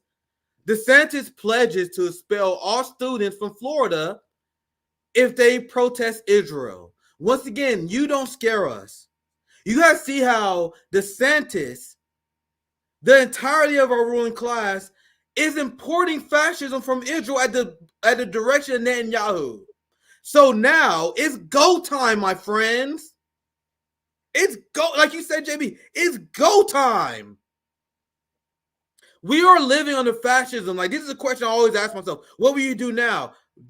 Now it's time to show up. Now is the time when we draw the line in the sand. You either oppose Zionism in all its forms. You oppose this militant, this insane. There's no more fence sitting on this shit. And I see Alec Jones. He's getting it. He's been tweeting crazy stuff. Candace Owens, the smartest among the right, is getting it. That we are at the point right now where we need to draw the line in the sand. You're either with the fascists or you're with us fighting the fascists. There's no more of this shit. And this is why I didn't accept this from Marianne Williamson. No more of this shit where you say Israel has the right to defend themselves. No, the fuck they don't. The mission is to destroy Israel. It's to destroy Zionism. They're importing fascism in our country. This is go time. Have we ever seen it?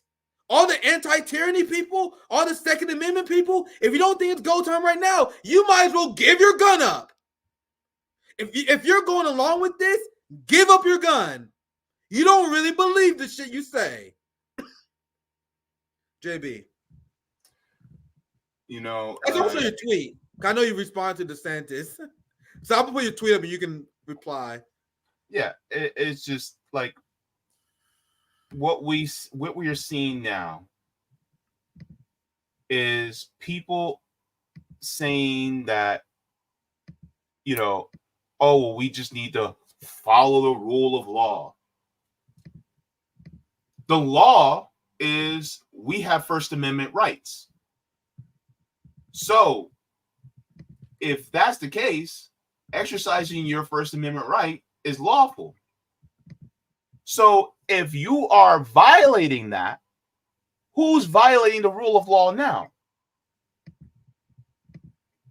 And so people who are sticking up for people like Ron DeSantis, Joe Biden, Donald Trump, you know, Greg Abbott, you guys are actually, for all intents and purposes, anti-American. Bro, the populist right loved this guy. I told you guys, I don't consider the populist right to be revolutionary. You know how many right wingers are arguing with on X? How many people who was implying DeSantis have free speech bona fides? Before this he banned BDS in the state, and now he's threatening to expel students. Yeah. Once again, and now it's game time. Now you got this, and not just Republicans. I'll pass back to you, JB. But not just Republicans. Look what this person said. Senior Democrat calls for arrest. He called for the arrest of left-wing fascists urging Gaza ceasefire. So he is calling people who are against genocide. He is calling anti-genocide protesters, Adam Smith is, fascists, as he is advocating fascism. Oh my God. You literally can't make this shit up. Wait. He is advocating fascism as he calls anti-genocide protesters fascists. Do you understand how fucking evil? Do people think Trump is worse than this guy? Like, Nick, this is as bad as it gets. Go ahead, JB. Go out, my friend. Hold up. Number one, calling fascist left wing is the dumbest crap I have ever heard. That is like saying wet. Hang on. That's like saying wet fire. Exactly. Can fire get wet? No. So why in the world are you saying left-wing fascist? It was the left that actually defeated the fascists. This guy is bonkers. Oh my gosh. And here's the thing. You got people like him who are also in league with Ron DeSantis.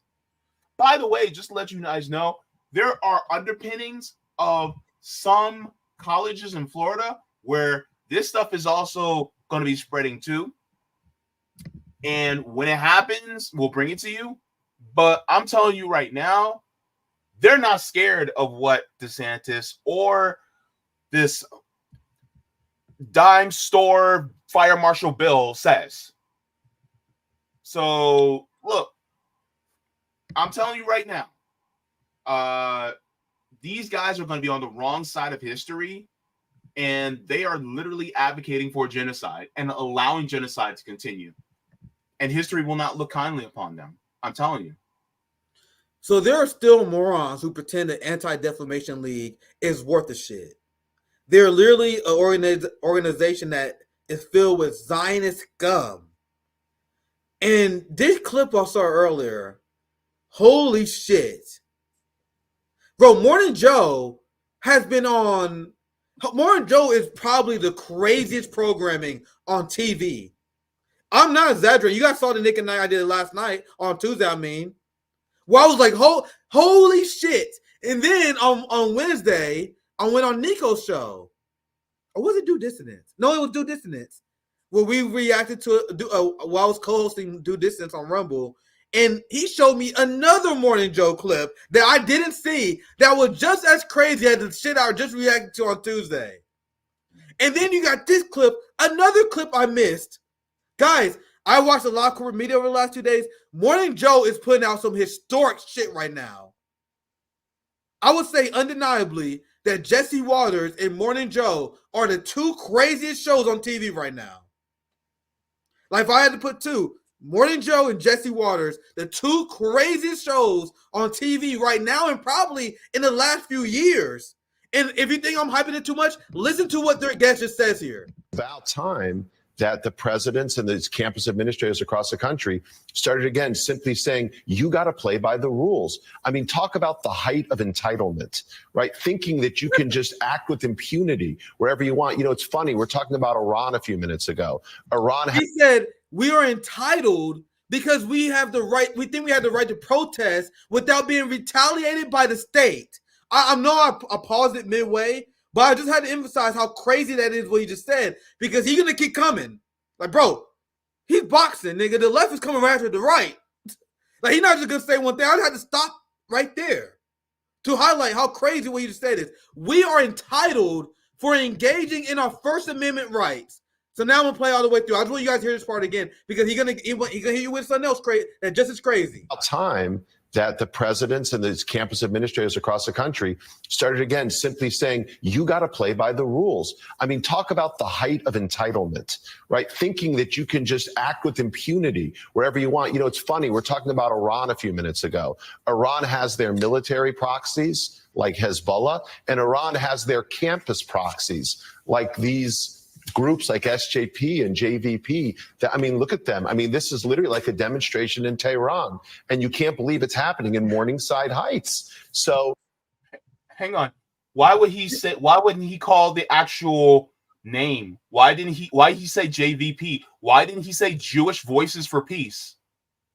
Exactly. That's a good point, JB. But you guys see what he just said? This guy just smeared students across this country as secret Hamas agents and agents of Tehran.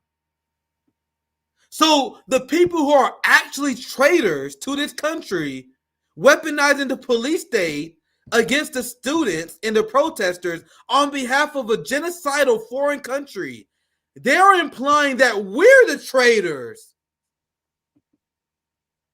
You guys see how Morning Joe, this is general. Guys, we are... Like, if you miss it, you're going to miss it, bro. We are watching the craziest programming I've ever seen on a daily basis at Morning Joe. I can't keep up. Like, watch my show I did with Do Distance on Wednesday. When I react to a whole nother ass segment, you guys saw the clip that dropped today on RBN, what I did on Tuesday. Guys, he just accused Jewish people, which a lot of these protesters are Jewish, of being secretly Hamas.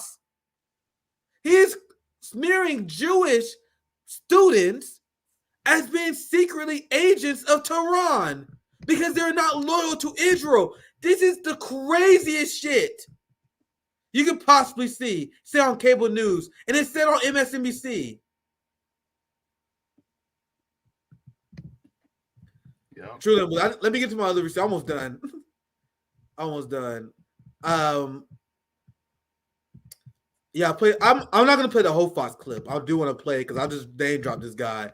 So I'm gonna show you guys. Like, guys, you know I don't cover Jesse Waters often because I tell you guys I cover more than Joe because I think there's something to be learned there because they're state media. You gotta know I don't cover this guy because he is so unserious. He is such a partisan hack.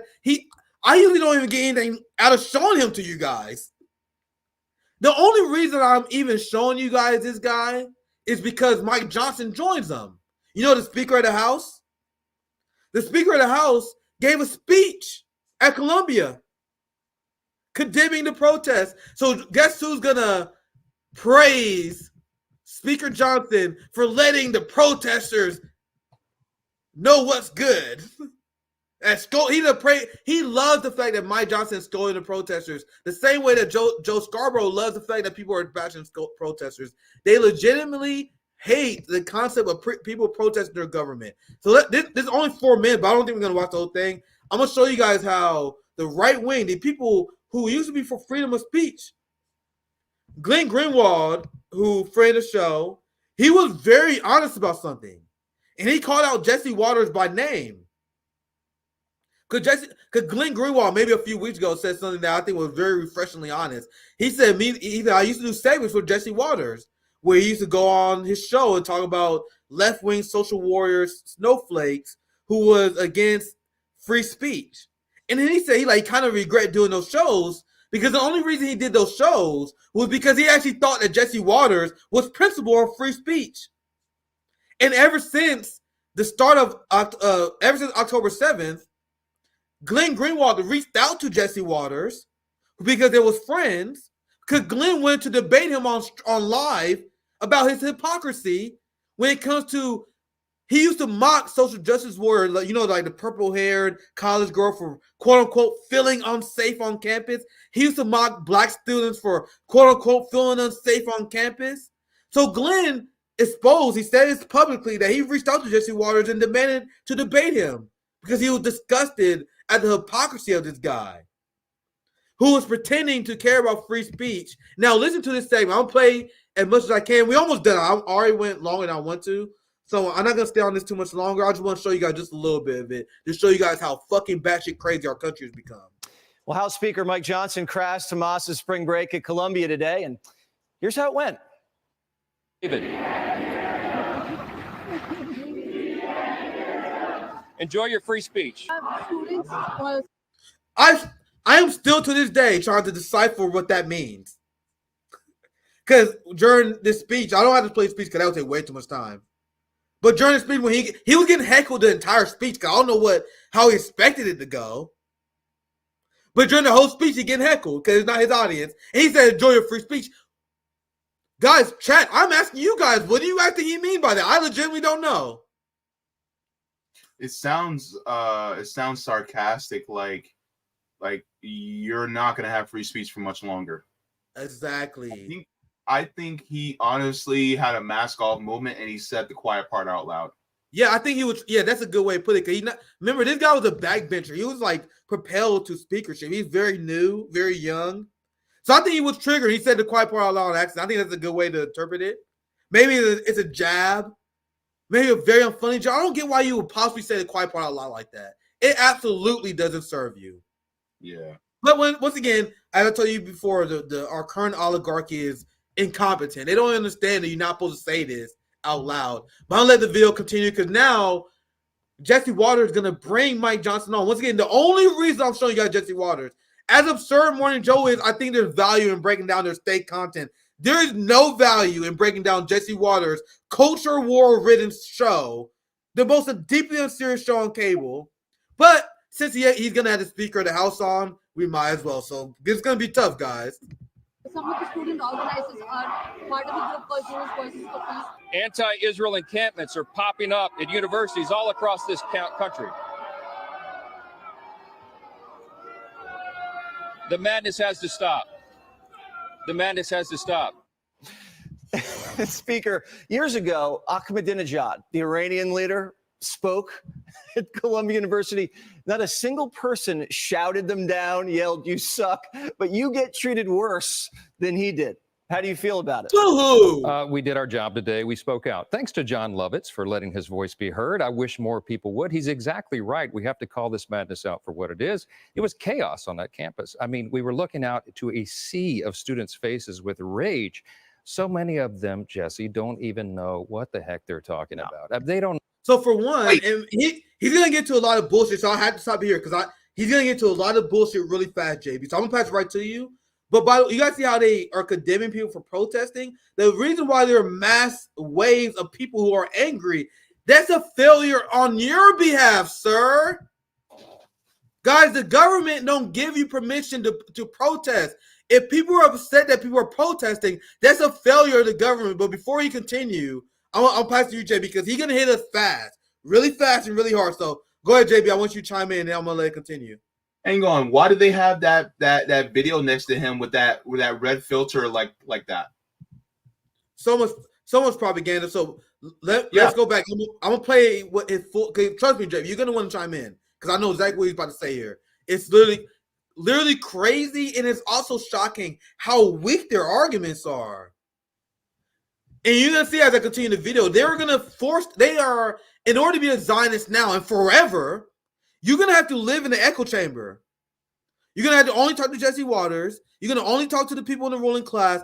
From now on, I promise you guys, because even the right wing is turned on it, the populists, like meaning the populists, the people on the ground, the non-Mike Johnson, the people who vote Republican, even they are starting to turn against it. So the only way you can get away with this shit, Zionists going to have to remain in the echo chamber for the rest of their life, even if they get away with it using authoritarianism. Even if Israel stay alive because of authoritarianism and state violence, you're going to see how weak their arguments are, and they're going to get destroyed by the rest of their life. Listen to this. We were looking out to a sea of students' faces with rage. So many of them, Jesse, don't even know what the heck they're talking about. They don't know what Hamas has done. They deny the facts of October 7th. Some of them denied 9/11. I mean, they're... Citation needed, for one. Citation needed, for one. Secondly, I can destroy you guys so many different ways. I'm going to take what you say as face value. So for one, we all know his claim that these students don't know what they're talking about is untrue. The people that hit the streets are usually the most informed. That's why they're hitting the streets, because they know what the government is doing. The people who don't hit the streets, these are the people who are asleep. The people who don't know what's going on, the people who just going across their lives. So just in general, the people who hit the streets know what's going on. Now, secondly, he said these people don't even know what Hamas did on October 7th. So let's put aside the 1,000 ways I can say this, and let's take it one way. Even if we accept, Mike Johnson, even if we accept every claim that you say about Hamas on October 7th, which we don't, but for the sake of simplicity, let's say we do. You guys realize if you're 100% correct about Hamas on October 7th, that still does not justify genocide. There is no exception in international law for revenge. So even if I wasn't a radical and I condemned Hamas, I would still be against your genocide, because nothing Hamas did or nothing anyone could do can justify destroying and breaking international law. As I said many times before, this one sentence ratioed countless Zionists. Guys, if you want to get some ratios, learn this one line. There is no exception in international law for revenge. Do you guys have any idea how many people are ratioed just by saying that? It utterly destroys your entire argument. JB, do you want to chime in? If you can, if you want to, I'm going to let it continue. I really will wrap up soon. We don't have to watch the whole video. I was going to give you guys the gist of it. So, JB, feel free to chime in if you want to. Go on. Yeah, I'm going to head on out because I have to get up at 4:30 in the morning. But yeah, thank you for joining me, brother. Thank you for joining me. Yeah, I just want to pop in just for a couple minutes, just to, support you and also ask that question, because that was like, what in the world? But yeah, so I mean, great coverage, Nick. But yeah, it's like 1 hour later where JB is at. So I appreciate you for joining me. Great show with Sabby as well. Make sure you guys check out the Sabby and JB show. They always do great shows on Thursday. I caught about 30-40 minutes of it live Friday to go, but it was a great show. So make sure and JB, any other shout outs, anything else you want to say? Yeah, so next week I'll have on Marcel Dixon. He's running as an independent candidate in South Carolina, so I'll have him on. And then I won't be doing this JB show this Sunday because I'll be up probably late into the night on Saturday night, so I won't be able to do it. But I'll see you guys on Tuesday next week on my show. And so, all right. All right. I appreciate you for joining me, JP. We literally about right. I'm only gonna do one more clip because I don't plan on finishing this whole clip. I'm gonna play just a little bit more because I'm actually very tired too. I had a long ass week, guys. Dropping 4 hotspots a week. You gotta know that's how much work that is. Do Distance Live yesterday, hosted their show for 2.5 hours. Then I would join Nico for 2 hours yesterday. Then we had Nick at night on Tuesday, and then we had Post Office. Bro, we dropping banger after banger after banger. So please like and subscribe. I got another hotspot video I'm releasing tomorrow, and I'll take tomorrow off. So I hope you guys got a lot of content to catch up on. There's a lot to talk about. So I'm gonna play just one more clip of this. I'm gonna interact with the video one more time, and I can wrap it after that because I think there's no more important points. You guys see how crazy they are. I just want to play a little bit more what Mike Johnson says here. Also, because when I watched this segment, I was literally shocked at how bad their arguments against the protesters are. Like, the only way they can get away with this is if they stay in an echo chamber, because I can destroy, and literally anyone, I'm not patting myself on the back here. Literally anyone can destroy these arguments. That's why they got to stay in the echo chamber. So let's listen to them, Jesse, don't even know what the heck chaos on that campus. I mean, we were looking out to a sea of students' faces with rage. So many of them, Jesse, don't even know what the heck they're talking about. They don't know what Hamas has done. They deny the facts of October 7th. Some of them denied 9/11. I mean, they're out there waving Palestinian and Hamas flags, identifying with terrorists and saying death to America on our own soil. The American people are not putting up with this, and Congress isn't either. You heard Love The American people are the ones in the street. So I'm going to let it play because I always said one more introduction, but I'm going to let Jesse Waters ask his next question. Say he's seeing the beginning of what could be just a massacre, what he saw in Germany, what we all witnessed there. Do you see the beginning of that, or is this just people getting out of control? If we don't bring order to this chaos, it could escalate. I mean, clearly, by some estimates, there was a Fox News report a couple of days ago, maybe 200 campuses have some form of this. He's literally advocating for pro-fascist ideology. He's saying that we don't implement fascism and forcibly suppress our dissidents, which is a key tenet of fascism, is the suppression of dissent. He said if we don't suppress the dissent, then the protests will spread like wildfire. Oh my God. You are not supposed to say the quiet. I am literally dying watching these people say the quiet part out loud, man. We must stop the protest against our genocide, or the entire protest, or the entire country will start protesting. I thought you said the American people was against this, Mike. It's almost like when you say the American people, you mean his Zionist donors. I said many times on the show, people probably watch new subscribers probably don't know, but I'm very careful with my words. I was very critical of the Bernie left who had Trump derangement syndrome, who used to call all Trump voters fascists. Like if you watch the early day at FHO, you used to hear these criticisms. I mean, you guys are really dumbing down what fascism is if you guys are shaming just average people who feel for propaganda as fascists. But I am someone who truly believe in using words the way they meant. And I believe I've been extremely consistent. The reason why we don't use fascism the way that many liberal Bernie supporters were using before, just to describe average Trump supporters, is because it's watered down what fascism really means. When you see a motherfucker like this, all the people who was calling just a random Trump supporter a fascist, you completely watered down that word, because when I use it, when I'm using it by what it actually means, forcibly cracking down on dissent as a key tenet, giant police states as a key tenet, destructions of workers' rights as a key tenet, that applies directly to what Mike Johnson is advocating right here. Cracking down on dissent against authoritarian government. You had the majority of the American people, including 58% of white evangelicals. You guys understand that white evangelicals are his base?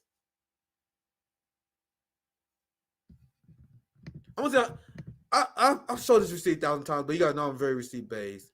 Let me see if I can find it real quick. But I posted this. I did a hotspot video about it. I really hope I can find it quickly. Oh yes, I can. Oh, I just watched the hotspot. Let's watch. It's only a 90-second hotspot, so the American people are against it. So I guess I can wrap there. I guess. I don't think there's anything else more to cover on the Fox News video. I'm gonna show you guys this because I think this is what I cover. How the American people are actually against Speaker Johnson, and he knows that, which is why he wants to crack down on the protests before they spread, because they know even his fucking base, the white evangelicals, gonna hit the streets soon. Damn, I can see communists roasting me for that. I may be too enthusiastic. But things are getting so crazy, man. We've seen crazier things. So I think this is. So instead of digging for the source for this, you guys know, unlike the propagandist corporate media, unlike a lot of independent media, I'm not just expecting you guys to believe whatever I say. I'm going to show my work. When you watch RBN, even though I am a radical communist, I am more radical than 99% of this country. I can back up everything I say with receipts. That is what gives RBN legitimacy. We don't get legitimacy because we don't have PMC titles. We can't rely on being a doctor, having a master's degree. So we get our legitimacy by being accurate, by showing our work. So I'm gonna show you guys my hotspot video that directly rebukes what Speaker Johnson says regarding American people not being behind it and why they need fascist police to crack down on Israel. So I'll watch this video and then I'll read super chats and we wrap up. The American people continue to reject Israel's genocidal war in Gaza. We have 70 cities all across the United States that passed resolutions calling for a ceasefire. All 70 of those cities are agents of Hamas. We also seen recent polling that showed the majority of the American people want a ceasefire in Gaza. Majority of Americans are agents of Hamas. What's very interesting about these numbers is that they go completely counter to the corporate media narrative regarding the Israel-Gaza war. You want to know what's truly shocking about this poll?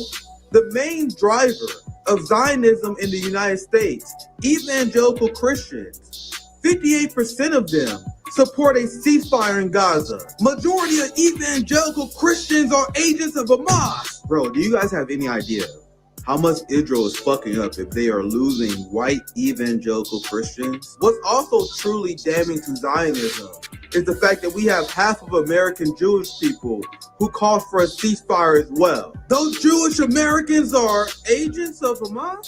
Do you guys see how Zionism as an ideology is used as a fascist tool to silence the voices of peace-loving Jewish people? What does this say about this sham of a democracy, this capitalist dictatorship, that we allow a genocidal apartheid state to override the will of the American people?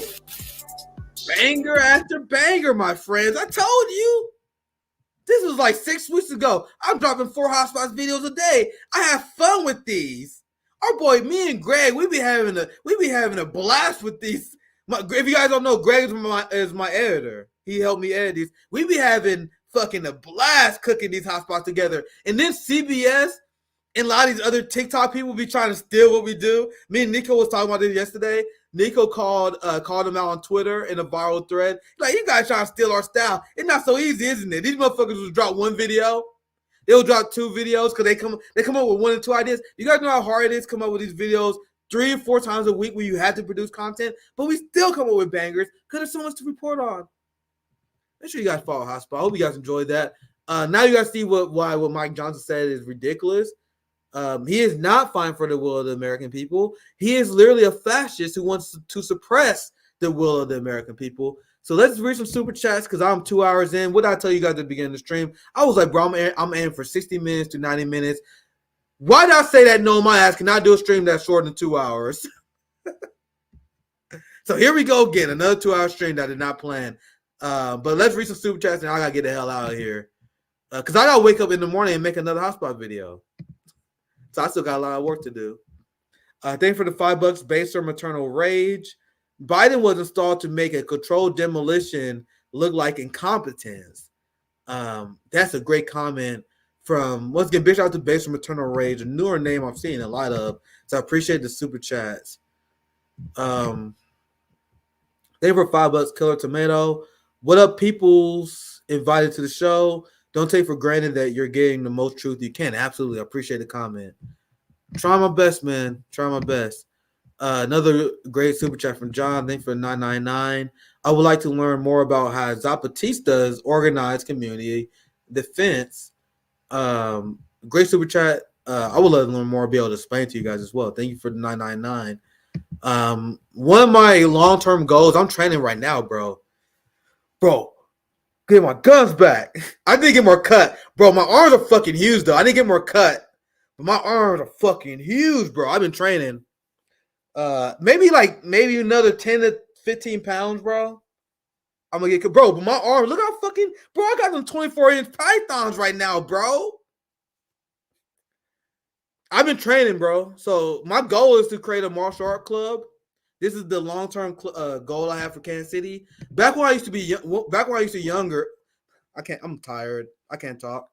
Back when I was younger, I used to create fight teams. And we used to do a lot of amateur fights. I used to corner a ton of fighters. And I'm thinking about having an RBN martial art mutual aid organization where we do free training. And we're gonna have our own fight team. Like maybe do some amateur fights, maybe do some jitsu. I'm spoiling. I wasn't supposed to be talking about this because there's some things I'm working on right now. That's why I'm hitting the gym, training, trying to get back how I used to be. You already know Nick in the lab cooking. So I'm not cut. I will admit I'm not cut yet. But bro, compared to how I was a few months ago, bro, I got them fucking pythons, bro. Your boy getting buffed up nowadays. I just gotta get cut. I do admit that. I gotta drop maybe another 15 pounds or so. Yeah, I am too tired. I tell you guys, when I get tired, I start mumbling. I start mumbling when I get tired. I will admit it. Thanks for the $20. This super chat was for your last Nick at Night rent stream. Thank you. So base, need to catch the replay of this stream. Keep up the fire. I know a lot of you guys watch Sabby around this time. I think it works great. I think that's why I like Nick at Night, because Sabby has such an amazing show. Like she pulls, like, if Sabby get less than 1,500 live viewers, it's like, whoa, the algorithm must be suppressing you, Sabby.